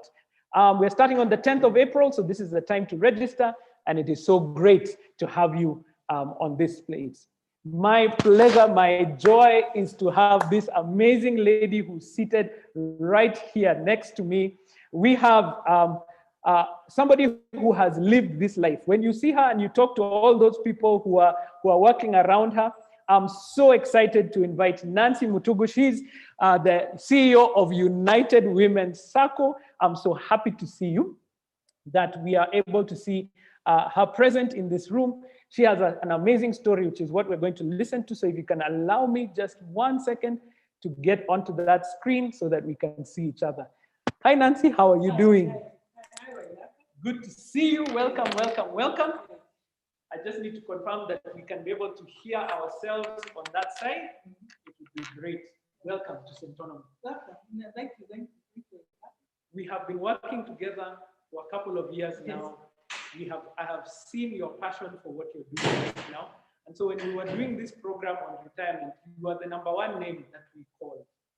Tell us about Nancy, and especially about United Women's Sacco and what you're doing there. First, I wish to appreciate you, Mr. Waithaka, for giving me an opportunity to share my experiences. And I will start my experiences with the last 20 years. Since I was retrenched from cooperative bank, it's 20 years, and I've been working at the United Women's Sacco, which was registered then. In fact, 19th of this month, it will be 20 years. And I want to look at my life as culminated into this Sacco in 3 phases. I want to look at the first phase, when I worked at the Ministry of Cooperative Development after university. Then 13 years when I worked at the cooperative bank, and then the 20 years that have been here. Altogether, that cumulatively is 42 years. Wow. So it looks like I have never stopped working in the cooperative. Wow.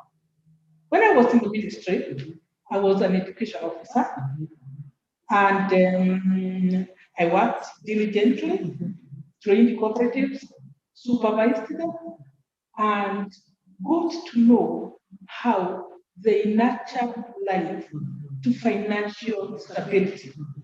If you go up country today, you find most concrete houses, stone houses are owned by teachers who took their first loan in cooperatives.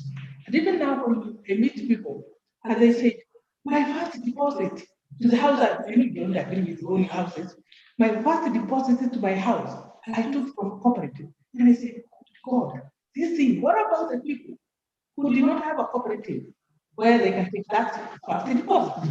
So I worked in the government for 9 years as an education officer.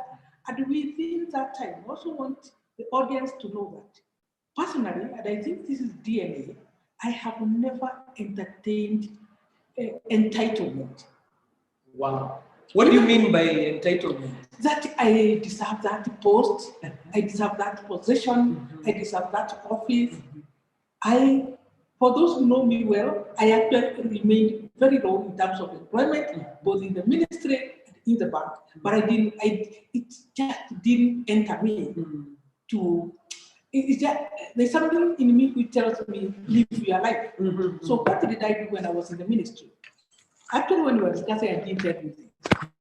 I started a retail shop. No, as a family, we bought a retail shop in Kawakwari.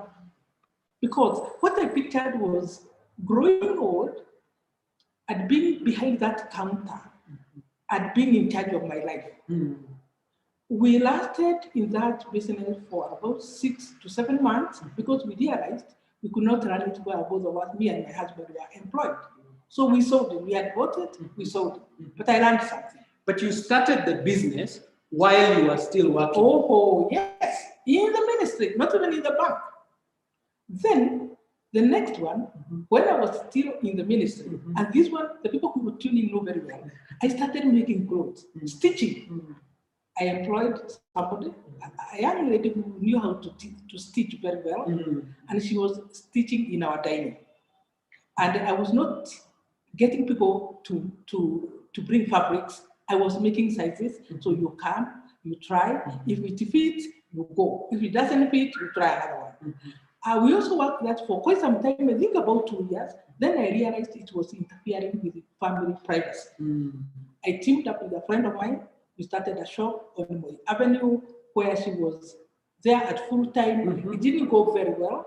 Unfortunately, she has also passed on in time. I lost a bit of money there. Sorry, Nancy, to disturb. But yeah, this is hear you. I want them to hear you clearly. Let me try and adjust so that you can hear clearly. Please confirm that you can hear Nancy clearly now. I'm just trying to make sure that the audio is good on that end. Just tell us about that again. What you were saying there about the clothing one. Yes. The clothing one. Yes. While I was still, it was around 1984-85. Don't forget, I left university in 1979. Around 1984-85, is when I started stitching clothes in my house, even as I worked for the government. Because at the back of my mind, I have always felt I am in charge of my life. And the government or whoever the employer is, really should not control the direction I want to take. So it doesn't leave me time to complain. Waithaka, you have a promotion. I spent a sleepless night because Waithaka was promoted. That is his. And he is not in charge of giving a process. But I still worked very diligently in both places. So do I leave the clothes now? I joined the bank. I'm telling you. After 9 years. When I joined the bank, I was posted in the training school to train bank staff on banking and other issues related to banking. I was there for about 5 years.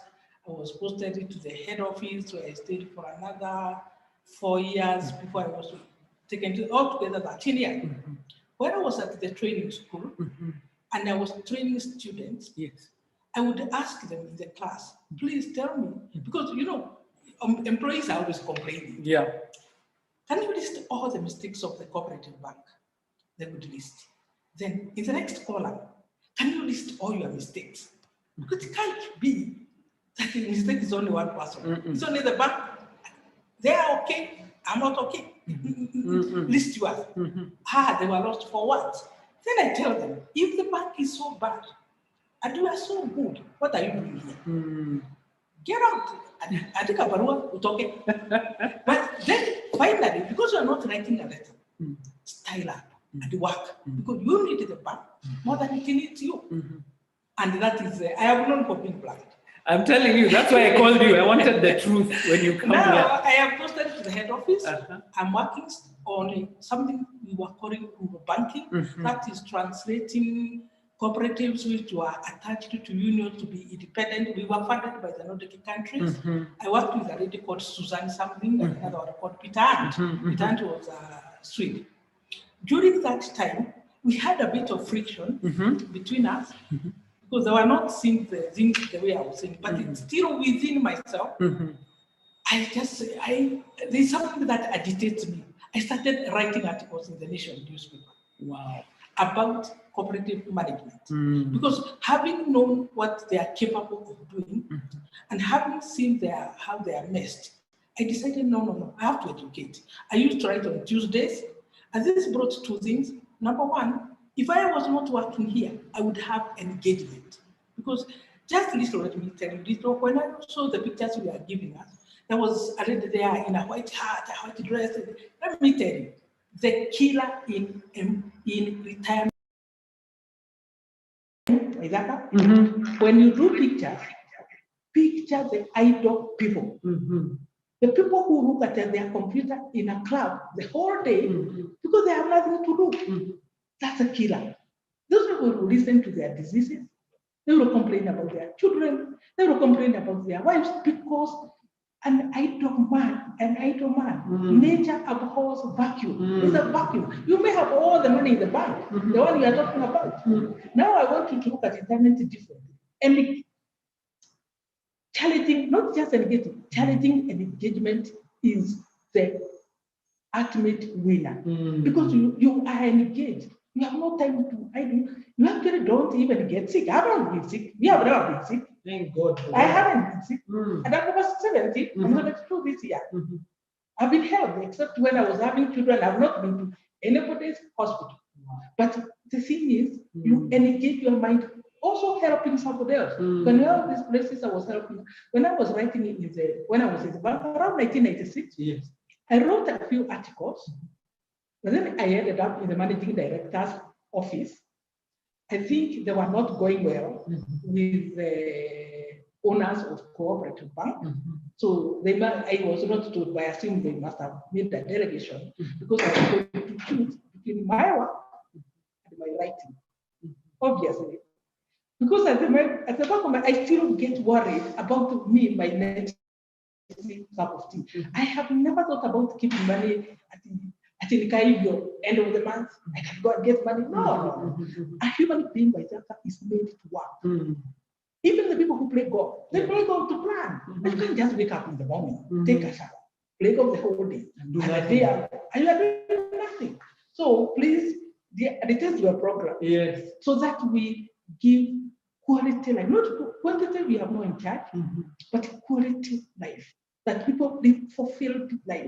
That abundant life. That abundant life. Remember, even in the Bible says, that person who said, now I have all my wealth, now my heart, you can sit at rest. You are a believer. What happened that night? See, he went to be with the Lord. And that's what you are saying. To work, plan, put money in the bank. You will go. Let me try something here because people are still struggling to hear you.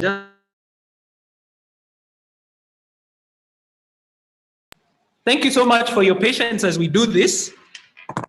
We are going to get it right just now. If you can give us 1 second.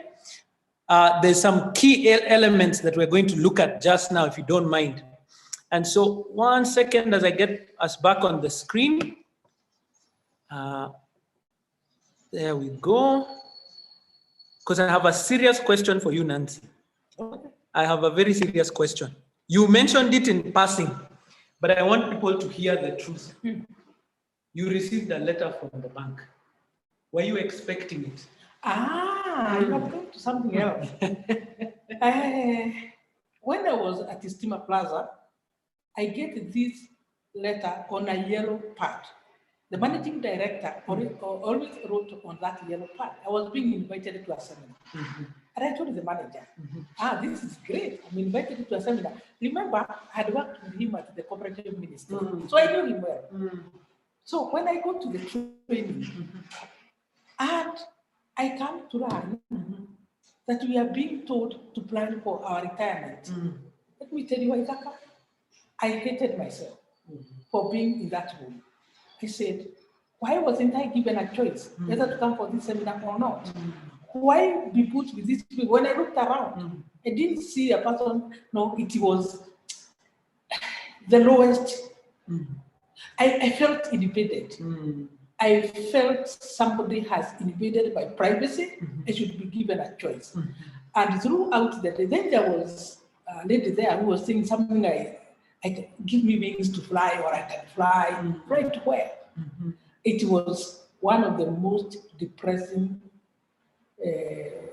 times of my life. I don't even know how I lasted the whole day.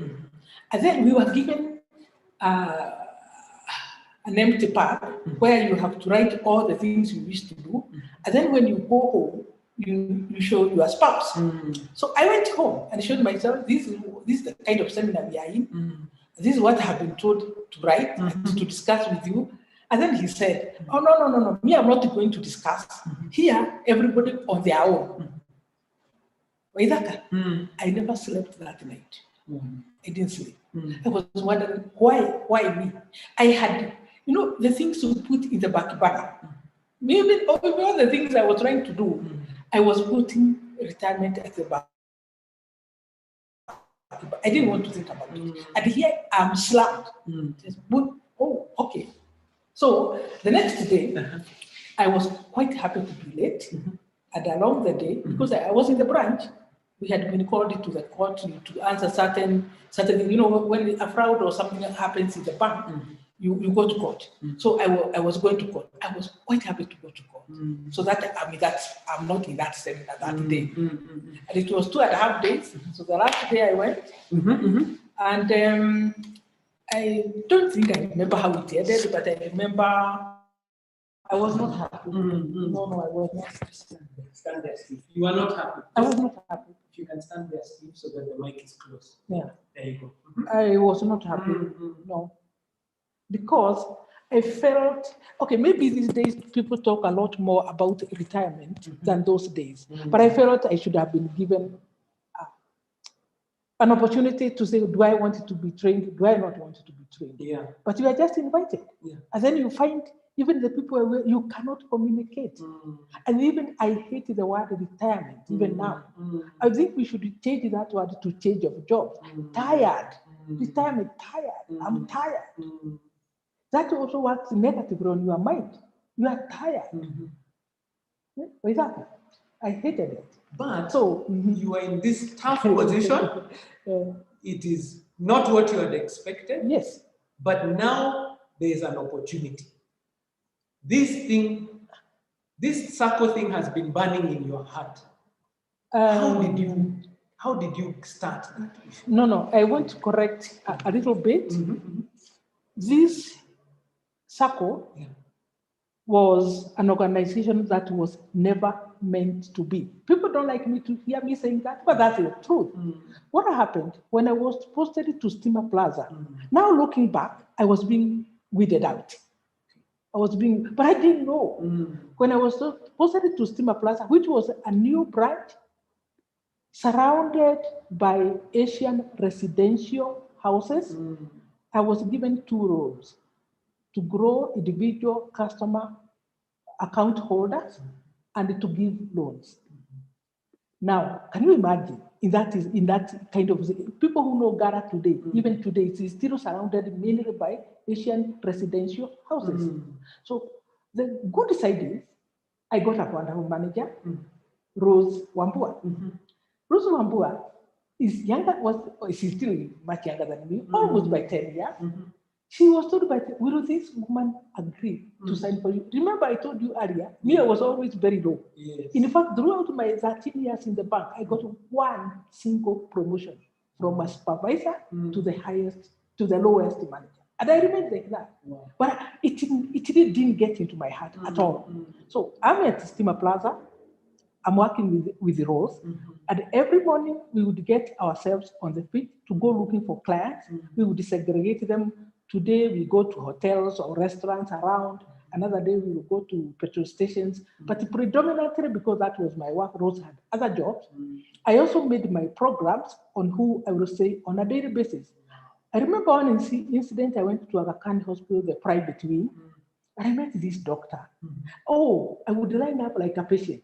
Can you believe somebody is not being promoted and they are working like they are the managing director? Yes. I have no idea because that commitment to work remains with me even today. It's like there's no tomorrow. So I go to Aga Khan, I line up with the patients. When I go to see the doctor, me, I'm not come because I'm sick. I want you to open an account at a cooperative bank. So I start telling him all the benefits. Then he talks about their cooperative, which is not working. On top of that, and this is very good for people to hear, he said, let me tell you, madam, if I would go back into my youth, I would never become a doctor. Why? And we envy you. Why? He says, I am here. All I see are miserable people, except now. All the people are sad people, they are sick. But if I was people, my age mates out there are making money, and they are not tied to offices like me. I just felt sad. I went there a few times. I even at one time went to Koinange Street, still looking for clients for Steamer Plaza. I met a doctor, a dentist, who wanted to buy a reclining seat for 1.5 million, and he could not get a loan from his bank. And then individuals who came to the bank, you promise, as a marketer, you promise them something, you don't just open the account, we shall give you a loan. They start saying, oh, no, the interest of the bank is so hard, so high, the processing is a killer. And I said, okay, go to your cooperative. I love the bank, but we cannot handle you. Go to your, I don't have a cooperative. Another one says, my cooperative doesn't give loans. And here, Waithaka, I will just give an example of a lady who came, she wanted to buy a plot together with 3 others to develop. The other 3 were in private employment, so they had their cut of the money. But this girl did not have that because now here, I would dare to name the society, it was called Tena, fortunately, Ilianguka. Tena could not give her a loan. Then I tell her, my friend, can you stop saving in Tena? You save with us, and then I will see how we can give you the loan. Then he said, no, my salary is deducted at the source. Then you go write a letter, tell them to stop. No, I have already done that. They cannot stop unless Tena gives them a letter to say that I don't have a loan. And the Tena will not give a letter because they want my money. And I thought, God, what is not going on? Then another client comes, then says, madam, can a Sacco fall? With my blackness, I said, yeah, it can fall. Then the guy says, I'm going to remove all my money. After letter for bank, I don't want it is aside.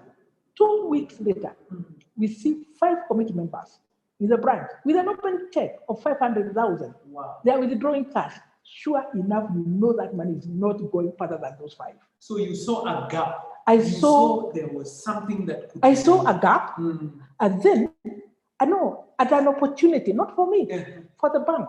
I don't think I ever told you this, but this was for the bank. And I say here openly, that gap has not been filled even today.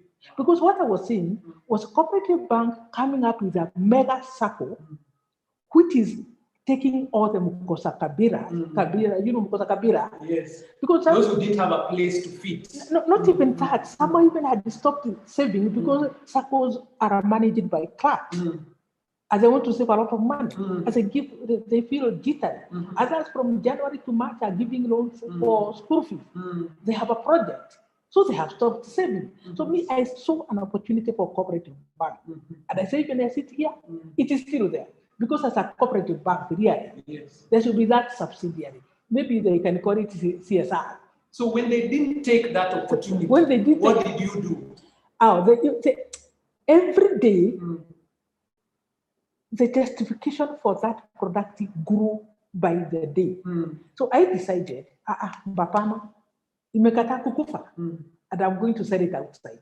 So I started interesting my friends. I remember buying some meatballs, and their money was tight, trying to convince a former colleague at the ministry how we can start the cooperative. And for these, somehow they didn't see my point. But finally, I met a lady professor by the name Professor Waceke Kabera, whom I took some time to explain, and then she said she doesn't understand finance, but would introduce me to a lady who wanted to launch a women bank, turned to be no other than Dr. Mrs. Moite, who came to be number 2. The interesting part, Mr. Waithaka, is I didn't know her. It was just that mutual friend. We actually told each other how we are dressed. It was through your networks that you got together. Oh yes, if I didn't know Waceke Kabera, I would never have known Mrs. Moite. Wow. So we agreed where to meet. We actually met where she was doing her biashara at Sarit.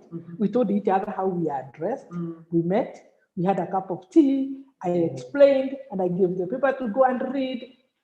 It paid that I knew how cooperatives operate, because I knew there is a number needed before we can invite a government officer to come and talk to us. So the knowledge I had when I left university came handy. It became handy.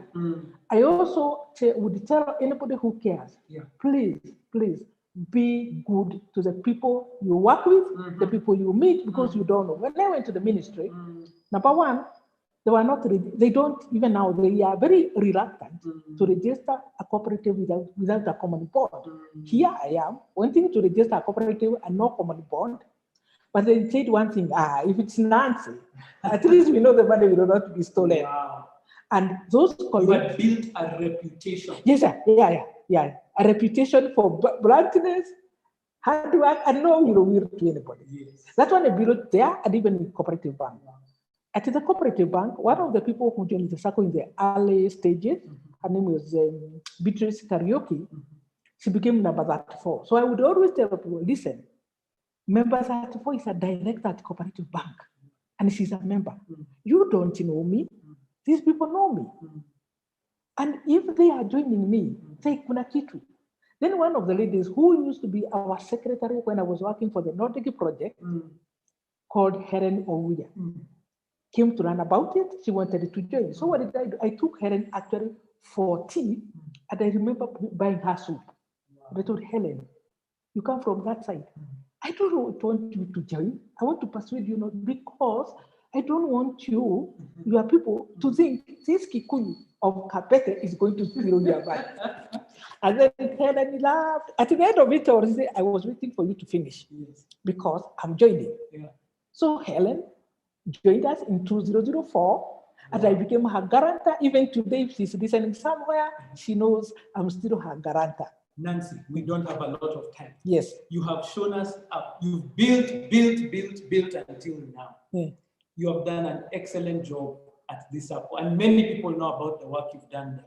How much are you managing at United Women now? This is over how many years from when you started? 20 years. 20 years. But like any growing thing, it takes a very long time to reach even the first 100 million. That one can take even 10 years. I don't have the statistics, but I want to tell you, before I tell you what it is, the amount we have, along the line, people keep saying that I had a dream. Akuna, we just work from day to day, because at some time, a friend of mine called Pauline Muindi was contributing 80,000 per month, and it grew to 600. And I told Pauline, can you stop saving? I have no idea where this thing is going. And I am afraid I would not like this money or anything to happen to your money. Now, guess what happened next?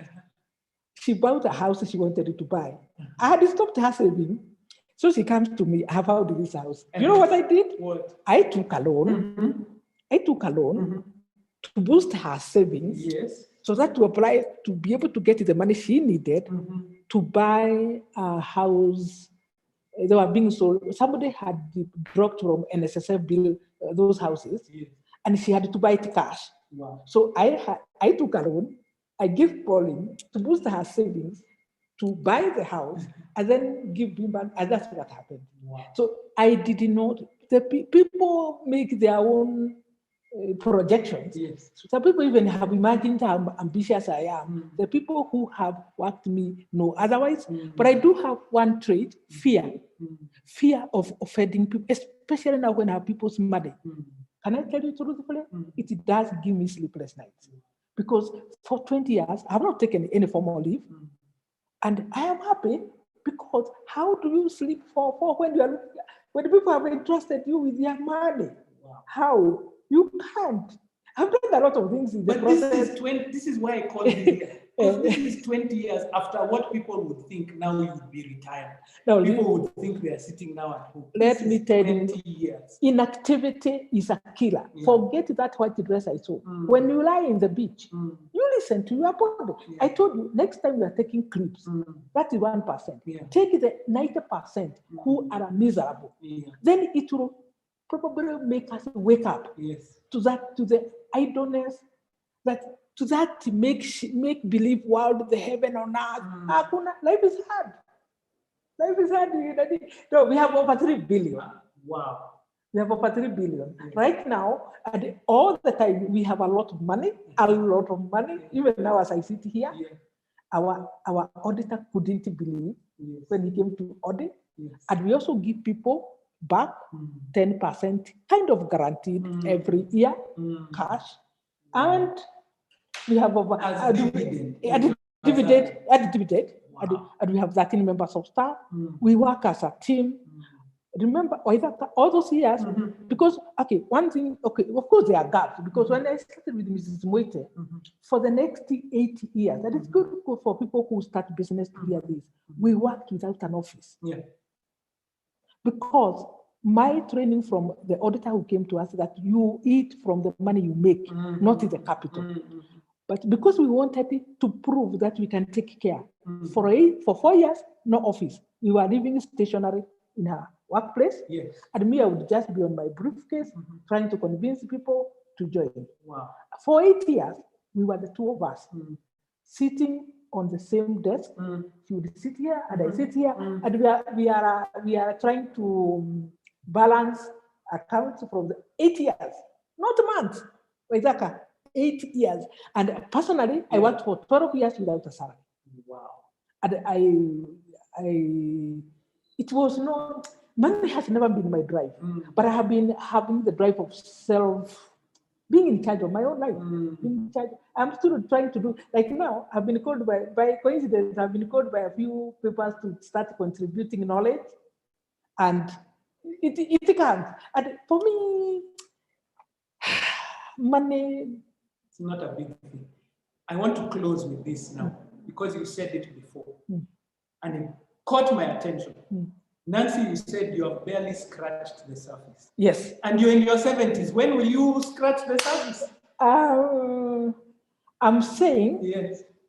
I'm looking forward to this being the biggest financial institution of its kind in Kenya, where leaders, I also have been blessed, because I think when you do the right thing, you are blessed to have the right people team with you. Have a very, very good committee member.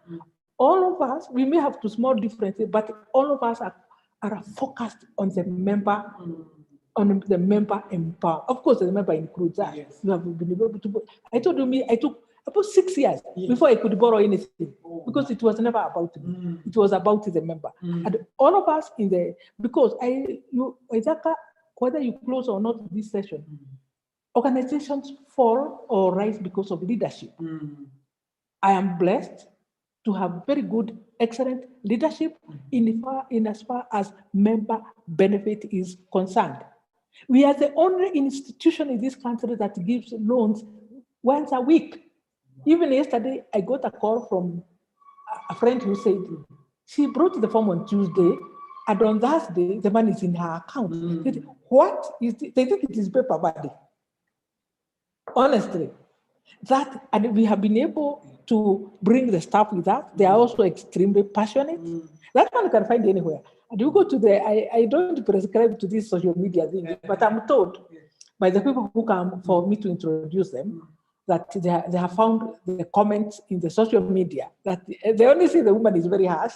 And I say, I can live with that. I'm also harsh to myself. I want your parting comment to people now in their 30s, 40s, 50s, and those preparing for this transition into a different life. Yeah, transition is a better one. Yes. Yeah. What would you advise them now? I will tell them save in a cooperative, because as you save, unlike yours, which is tagged on a pension.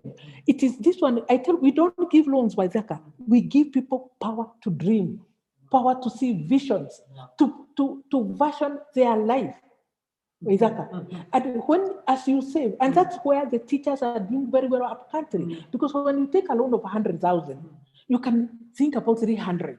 When you have 500,000, you can think about 1.5 million. You can do things of 1.5. So I would say the young ones, because what I've seen in my 70 plus years is that finally you will be on your own.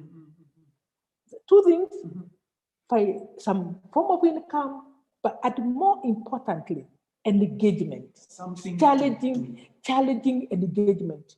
No, Waithaka, I will not finish before I say, the opportunity today lies in this COVID, whatever, this for all these, let's say Nairobi, because that's where I am, all these flats which are coming along, people have not seen two opportunities.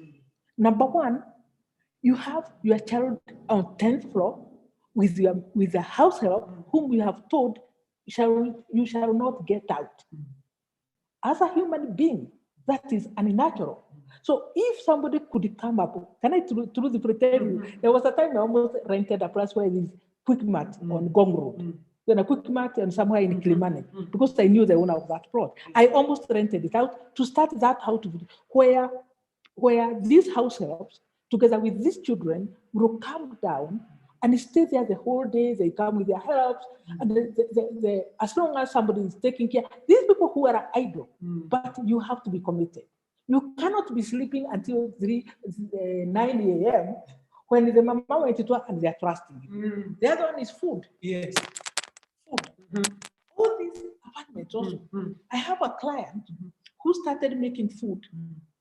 I will name the food because when you go to supermarket, I buy this Kezeri, somebody called Cherubet, please buy.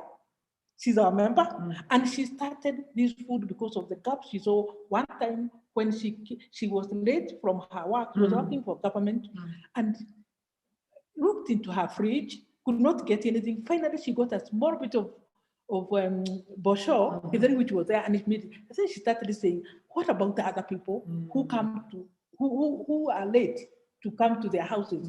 And these days, when people want fresh food, you know me, then that one. Because I almost resigned from the Sacco to go and do that food. It is a hanging fruit. It's a hang for anybody who wants to work. Nancy, I'm so excited because when I talk to you, I see somebody who's seeing opportunities Everywhere. Even now in her 70s, and he's saying I could even quit my job that is there. Yes. Thank you so much, Nancy. We appreciate you. Thank you for your time. You should see some of the things that are being said here on the chat box. Wow, very inspiring conversation. Thank you, Nancy, for sharing your story. I had never thought of my 70s till now. I'm excited about all the possible opportunities. Asante sana, Nancy. God bless you and continue to share. We'll be coming to do an interview with you. I hope you'll accept to tell now. You know, right now we've cut the story. We want it in detail. Yeah. Wonderful. Yeah. Thank you. I don't mind. Good. It's good to share. Yes. Sharing is caring. So they say. Wonderful. I told you guys you're in for a treat. I hope you have understood what I was saying. Nancy is doing an amazing, amazing thing when we talk about it. Because we're running out of time, Waceke, I want you on the screen now if you can join us. I knew Nancy was going to blow us away, and she has done such an excellent job. Thank you so much. Wow. Go ahead. Can you hear me? Loud and clear. Yeah. No, I think Nancy has done such an amazing job. I've started with Nancy. I've heard her story many times, and it never ceases to amaze me. So thank you, Nancy. If she's right next to you, just tell her I've said thank you very much. And thank you to yourself, Waithaka. Thank you to Kanza. And really, after everybody has spoken, I really don't have much to say. And I think, and I just want to, what I want to just talk about is transition, because even when we did come up with this Centonomy goal, it was about people in a transition. That's why it's about people, money in your 40s, money in your 50s, and money for those thinking about retirement. But as you've heard from the speakers today, especially Nancy, that word, who doesn't even believe in retirement, that word retirement is not what we're not here. This class is not there for you to come and see how you're going to stop living. In fact, it's about in this stage of your life, what do you want to do? And I believe you can do it big. So what I'm here to share with you from my own journey is transition. I've transitioned in many things. Centonomy exists because of a huge transition with money. I've transitioned with work many times. I've transitioned to the point even that I'm no longer even employed by my own company. Yeah, I'm not the CEO of this company. So it's just wherever you are, just understanding how do I actually deal with transition. Everybody is in a transition of some sort, of feeling that they should be in a transition. And even when we do get money wrong, it's because we're trying to hang on to the same way of things. So I want to share five things about that will inform your transition and inform your lifestyle. Because even when we talk about lifestyle, it's not meant to be exactly the same way. And sometimes we get so scared of sustaining our lifestyle because we think it's the same way. So the first thing with transition is identity. Other people call it authenticity. And I want someone to even just start saying on the chat, if I asked you to describe yourself without saying your title, where you work, your social status, whether you're married with kids, what church you go to, what neighborhood you live in, what would you say? If I asked you to describe that, is that hard or easy to do? Is that hard or easy to do? To describe yourself without anything, is that hard or easy to do? Let me just hear some people on the chat starting to talk about that. Because what one is hard. It's hard. Yeah, it's hard. Yeah. I'm going to try. Very hard. But you see, in life, we've had all these layers. From when we were with kids, you are the standard 2 student. Then you became the standard 3 student. Yeah. Then you are so-and-so's child, your mama so-and-so. Then you get into the workforce and you're given a title. Then it's who you work for. But I found in transition, it's about peeling back all those layers and starting to question, who am I without that? Because one of the key things that hits people hard in retirement is not just money, but a sense of relevance. Who am I? If I worked for XYZ Bank, I've defined myself as XYZ Bank for so many years that the day I step out of XYZ Bank, I don't know even what to do with my time. I don't know who to talk to, and I don't have a sense of relevance. And why it's hard for many people is that they've never stopped to answer this. That's why we say any day, anytime from your 40s, you should be asking this question. And I found this out the hard way. When I started Centonomy, I had failed in a business. I was no longer employed. I did not have money in the bank. Yeah.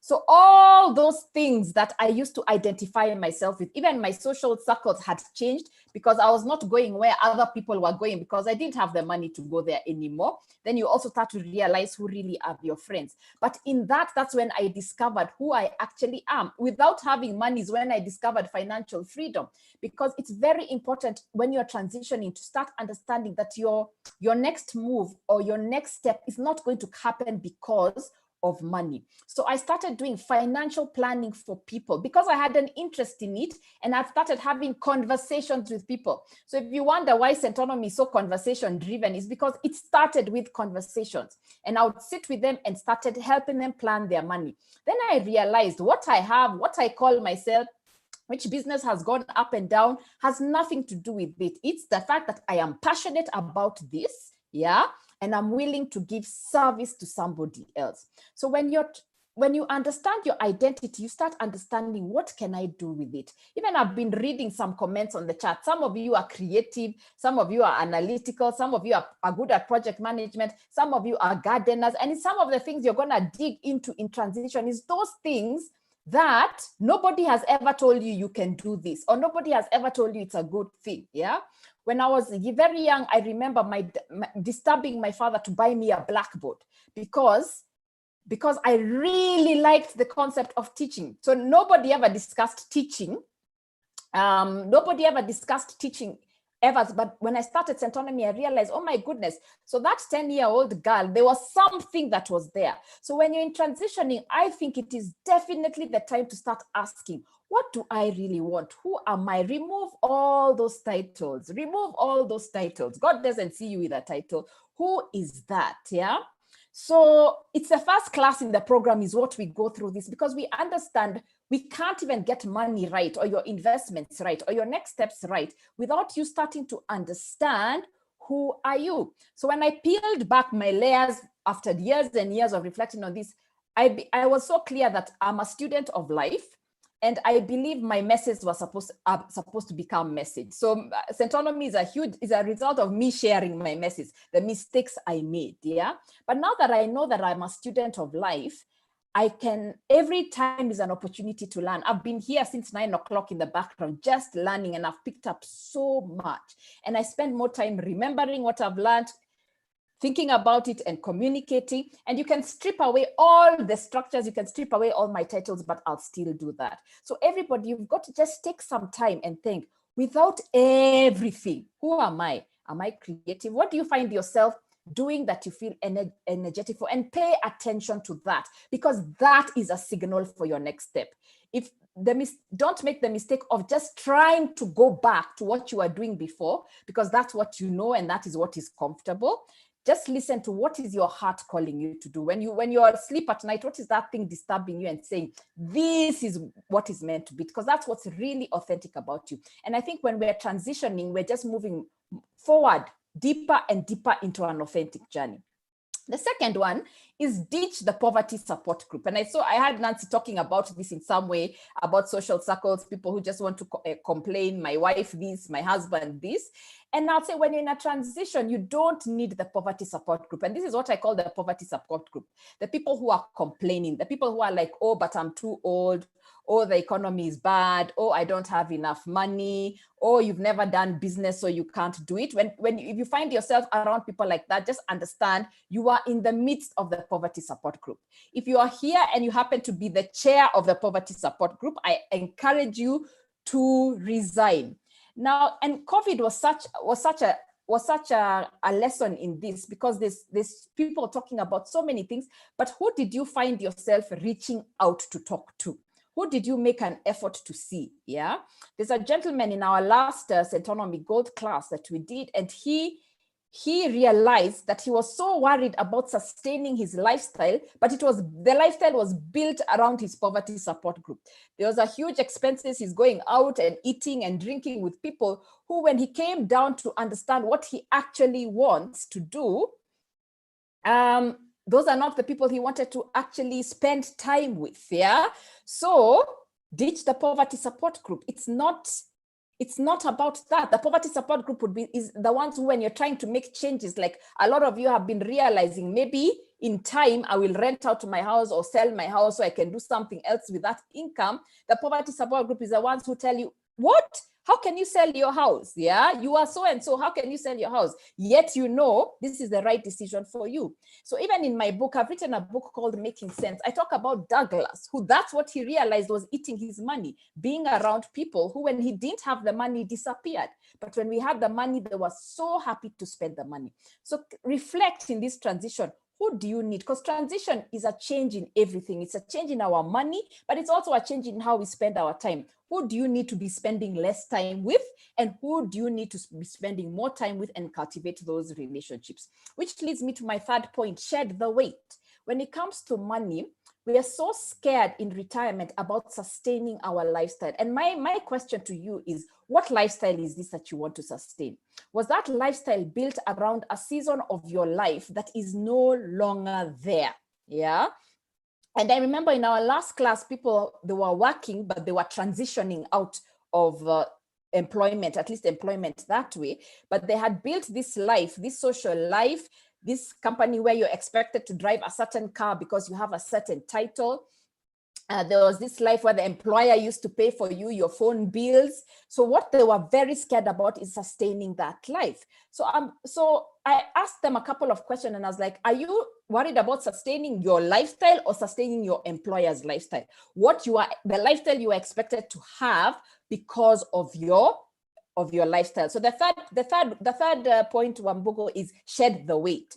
So this lifestyle that we're so scared of sustaining, it's a lifestyle audit, the audits that we do in the class, is just coming to terms with what is the lifestyle I want going forward. It's not just about budgeting. Yeah. So there's what you need for survival. Yes. Food, a roof over your head. Yeah. There's also what you have in your life that is no longer valid. This same gentleman I was telling you about also realized this 4-wheel drive guzzler that he's driving is not what he needs going forward. He needs a very simple car that is not going to be as expensive to maintain. But you see, from my first point of identity, once you understand that it doesn't matter whether you're driving a small car or a big car, you are still the person. Yeah, you are still fundamentally who you are. Once you understand who you are and you get the right identity, the changes that you need to make, yeah, the changes that you need to make to your lifestyle will not be that scary. For me, it was simple things. Even when I started, as before, in where I used to work, it was standard procedure to eat lunch at the canteen every day. Then I stopped eating lunch. Yeah. And as I've gone further and further in life, I've realized there's so many things we can actually do without. So even now, if you're scared of maintaining your lifestyle, investigate this lifestyle. Is it what you want, or are you living a lifestyle for other people? Yeah. And then in this audit, what you also do is start saying, what do you want? Maybe you're spending time on money on a fuel guzzler, but you have always wanted to travel without realizing the money you spend on the fuel guzzler is what will get you to travel. So on your deathbed, will you be more happy about traveling, or will you be more happy that you have a big car parked outside your hospital bed? Yeah. So it's time to think about, what do you actually want? Yeah. Do you want to take a course? Do you want to entertain yourself in a certain way? Buy books, travel? And what is weight? What should no longer be there? Is there socializing in a certain way? Some people are still taking care of their adult children. Is it time to let them go and let them face life? Then you can arrange and prioritize when things happen. But when we say a lifestyle audit and shedding the weight, it is not geared towards telling you cannot do the things you want to do. In fact, we want you to come to terms with who you are and understand what is so valuable to you. Then you know what are the things that you can let go of. Yeah.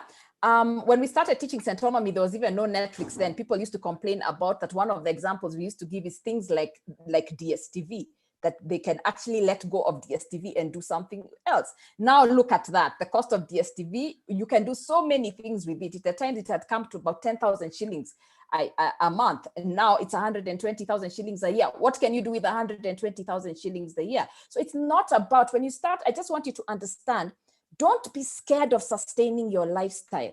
The issue is not that. The issue is, what lifestyle are you choosing to sustain?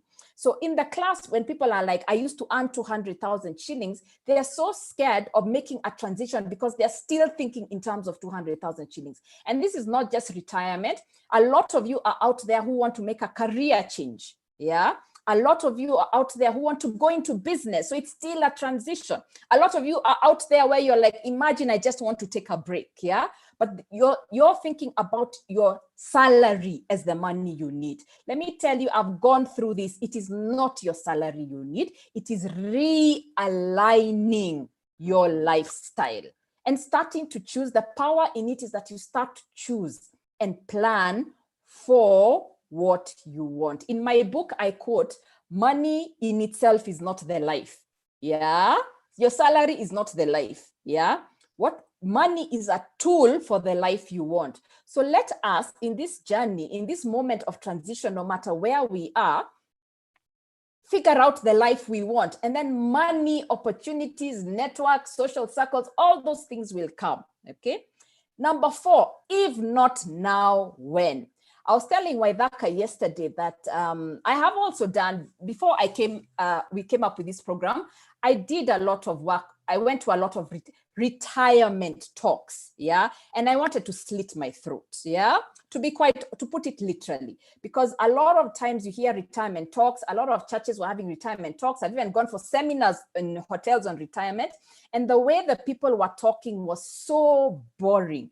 It was really, I hope you have had a great life, but we're going to show you how to stretch your shilling as you wait to die. Really, that was the message, yeah? And live the most basic of lives. Nobody was talking about people like Nancy, who they built a great business that has impact in this so-called retirement age, yeah? Nobody was talking about, there's a video I show of a DJ. She's 80 years old and she's a DJ. Nobody was showing stories like that, yeah?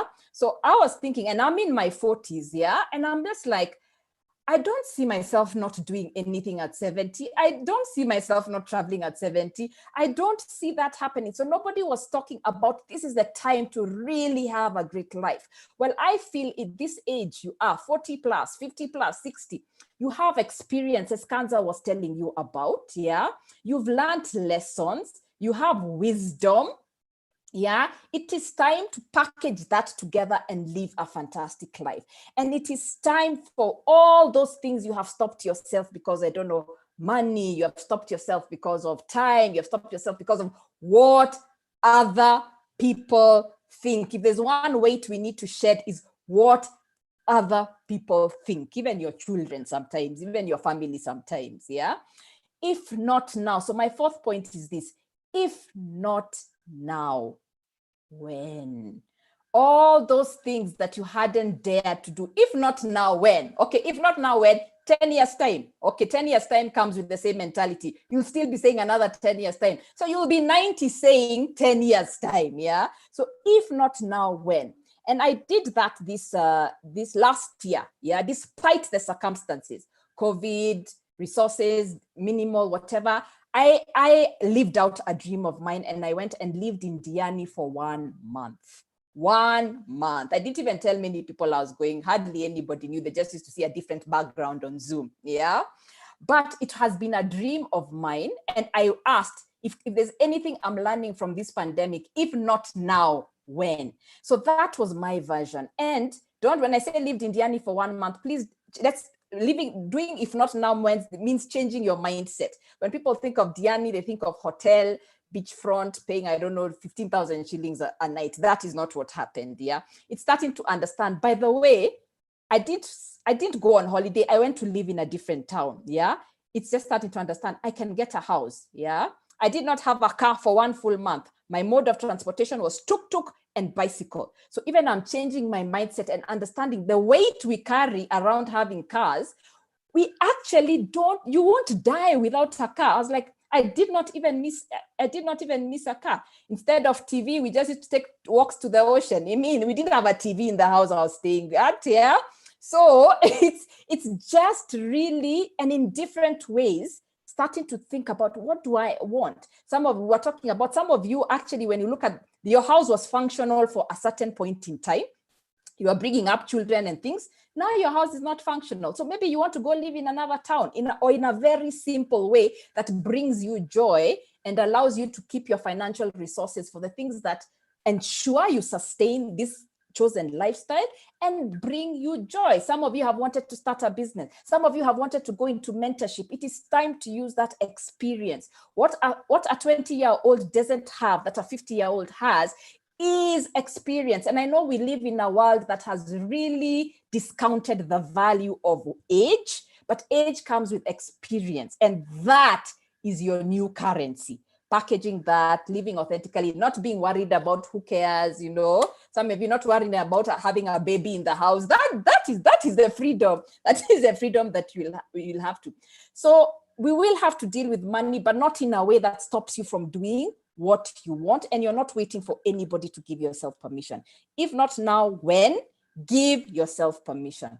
And my last point, as you transition in whatever way you're transitioning, it's okay to stop.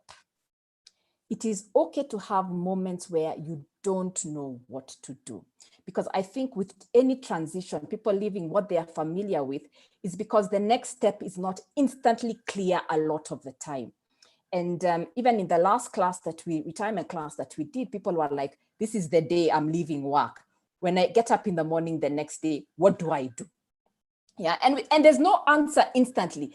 And if you've got to be comfortable with stopping, because we've seen so many people make such bad mistakes. Waithaka was saying, don't make moves when you are emotional about something or when you're fearful, or when you're desperate. Yeah.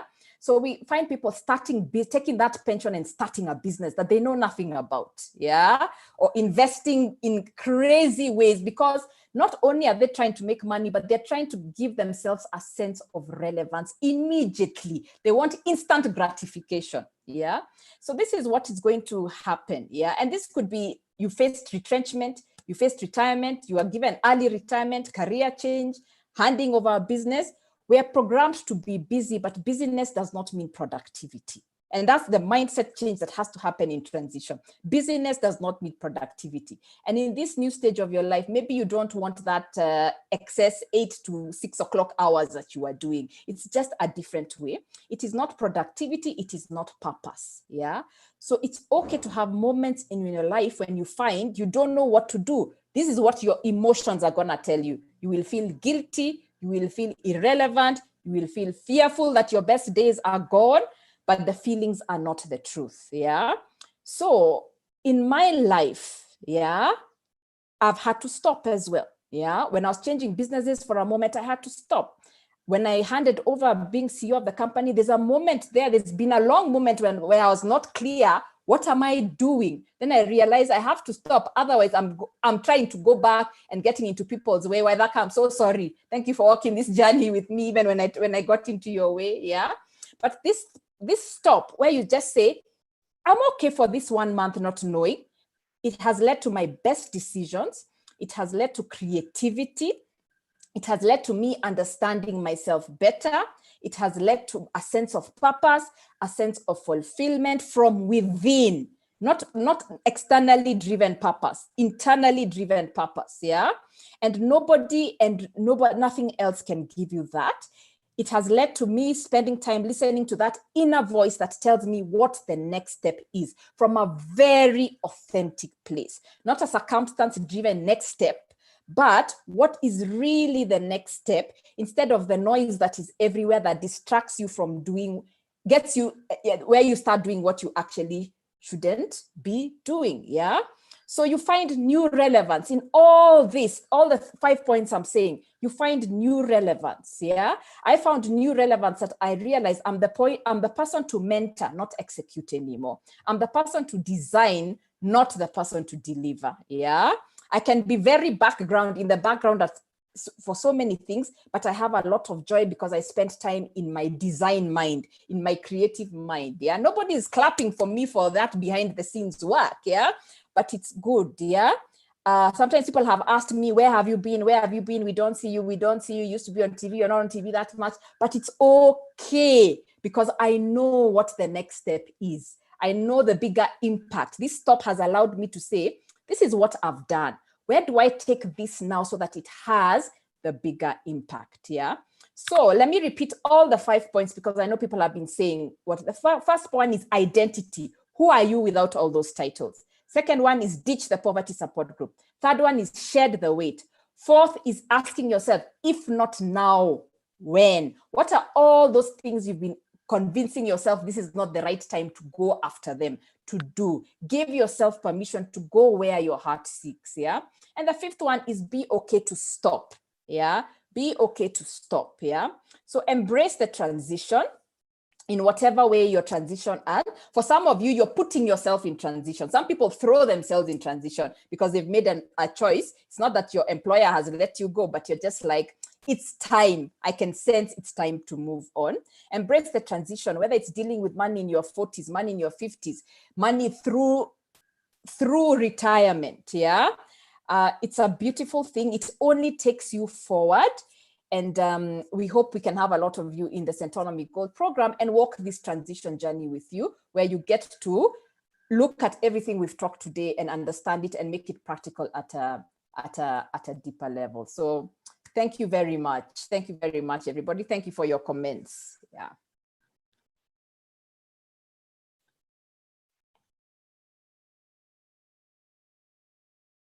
I think you're still on mute. Yeah. Waithaka, you're on mute.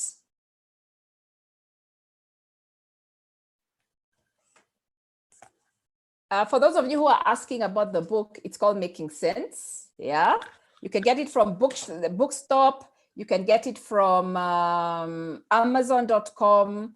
You can get it from Prestige as well. And it's also available for those who have logged in from Uganda. It's also available in Uganda. Yeah. So the book is making sense. Yeah. And thank you very much. Thank you very much. Thank you very much. Thank you so much, Waceke. Yeah. I was just asking my team. I left the room and then they didn't allow me back in. But I'm back. I'm back. I've made it. All right. So okay. if someone can make me a co-host so that I can quickly put the final parts on the screen. Thank you so much, everybody. Waceke, you did an amazing job. Nancy, you did an amazing job. I don't know if you guys were taking notes like me, but my book is full. I have pages and pages and pages of notes. It's so important for each one of us to make those choices and make those shifts because it's time to do so. So Tessie, Mike, if you can help me out, I'm still not a host. If you can help me so that I can put the final part on the screen. Everyone, we are seeing you guys out there. Thank you so much for everyone on Facebook. Thank you so much for everybody out there on Twitter and on YouTube. We've seen your comments. And it's all about Centonomy Gold, which is starting on the 10th of April. And I'm inviting everybody, one of you to engage with us and to actually come for the class. The registration today, because you came, is only 500 bob, and then you can pay the rest in installments. You can reach out to Joanne at centonomy.com because she'll be able to give you the details that are needed. There we go. I think I can share what I have on my screen now. Excellent, excellent, excellent. You guys, I know nobody was expecting such a talk, but I've seen the results of it. Centonomy Gold starting on the 10th of April. It's only one class per week, and it's about wealth creation in your 30s, 40s, and 50s, leveraging on your experience, your networks. Did you hear Nancy's story where it was a friend who introduced her to the person who was going to help her to start that Sacco, and then other friends have joined. So she had built a network. When she was starting, she had built the reputation at the ministry. She had built the reputation at the bank that allowed her to build the things that was going on there. So the investment starts now. The investment strategies that we've been talking about, managing your wealth and debt, and then exactly what Waceke was saying just now, talking about who are you? Who are you? Do you know who you are and what you offer this world? That's what we're looking at doing. We cover it in these 8 modules. We're talking about that transition. How have you thought through it? The lifestyle audit, understanding debt, and then investing in this period of your life for great success that's on the way, living abundantly. Did you hear Nancy's story? She's in her 70s and she has not even scratched the surface of this Sacco business that she's talking about. She's looking at other opportunities. She was looking and saying, look at these children in buildings that don't have anything to do. She was going to start another business, investing in sustainability, turning your skills into opportunity and legacy. It's only one class per week, as we said, on Saturdays from 9 to 12 p.m., just like what we've gone through today. It's through Zoom, and we'll be able to engage on that in that space. So I'm encouraging you to register today. It's only 500 shillings, $5 if you're outside of Kenya, and then you can pay the rest in installments as we go through the class. That's there, the fee of 48,000 in installments.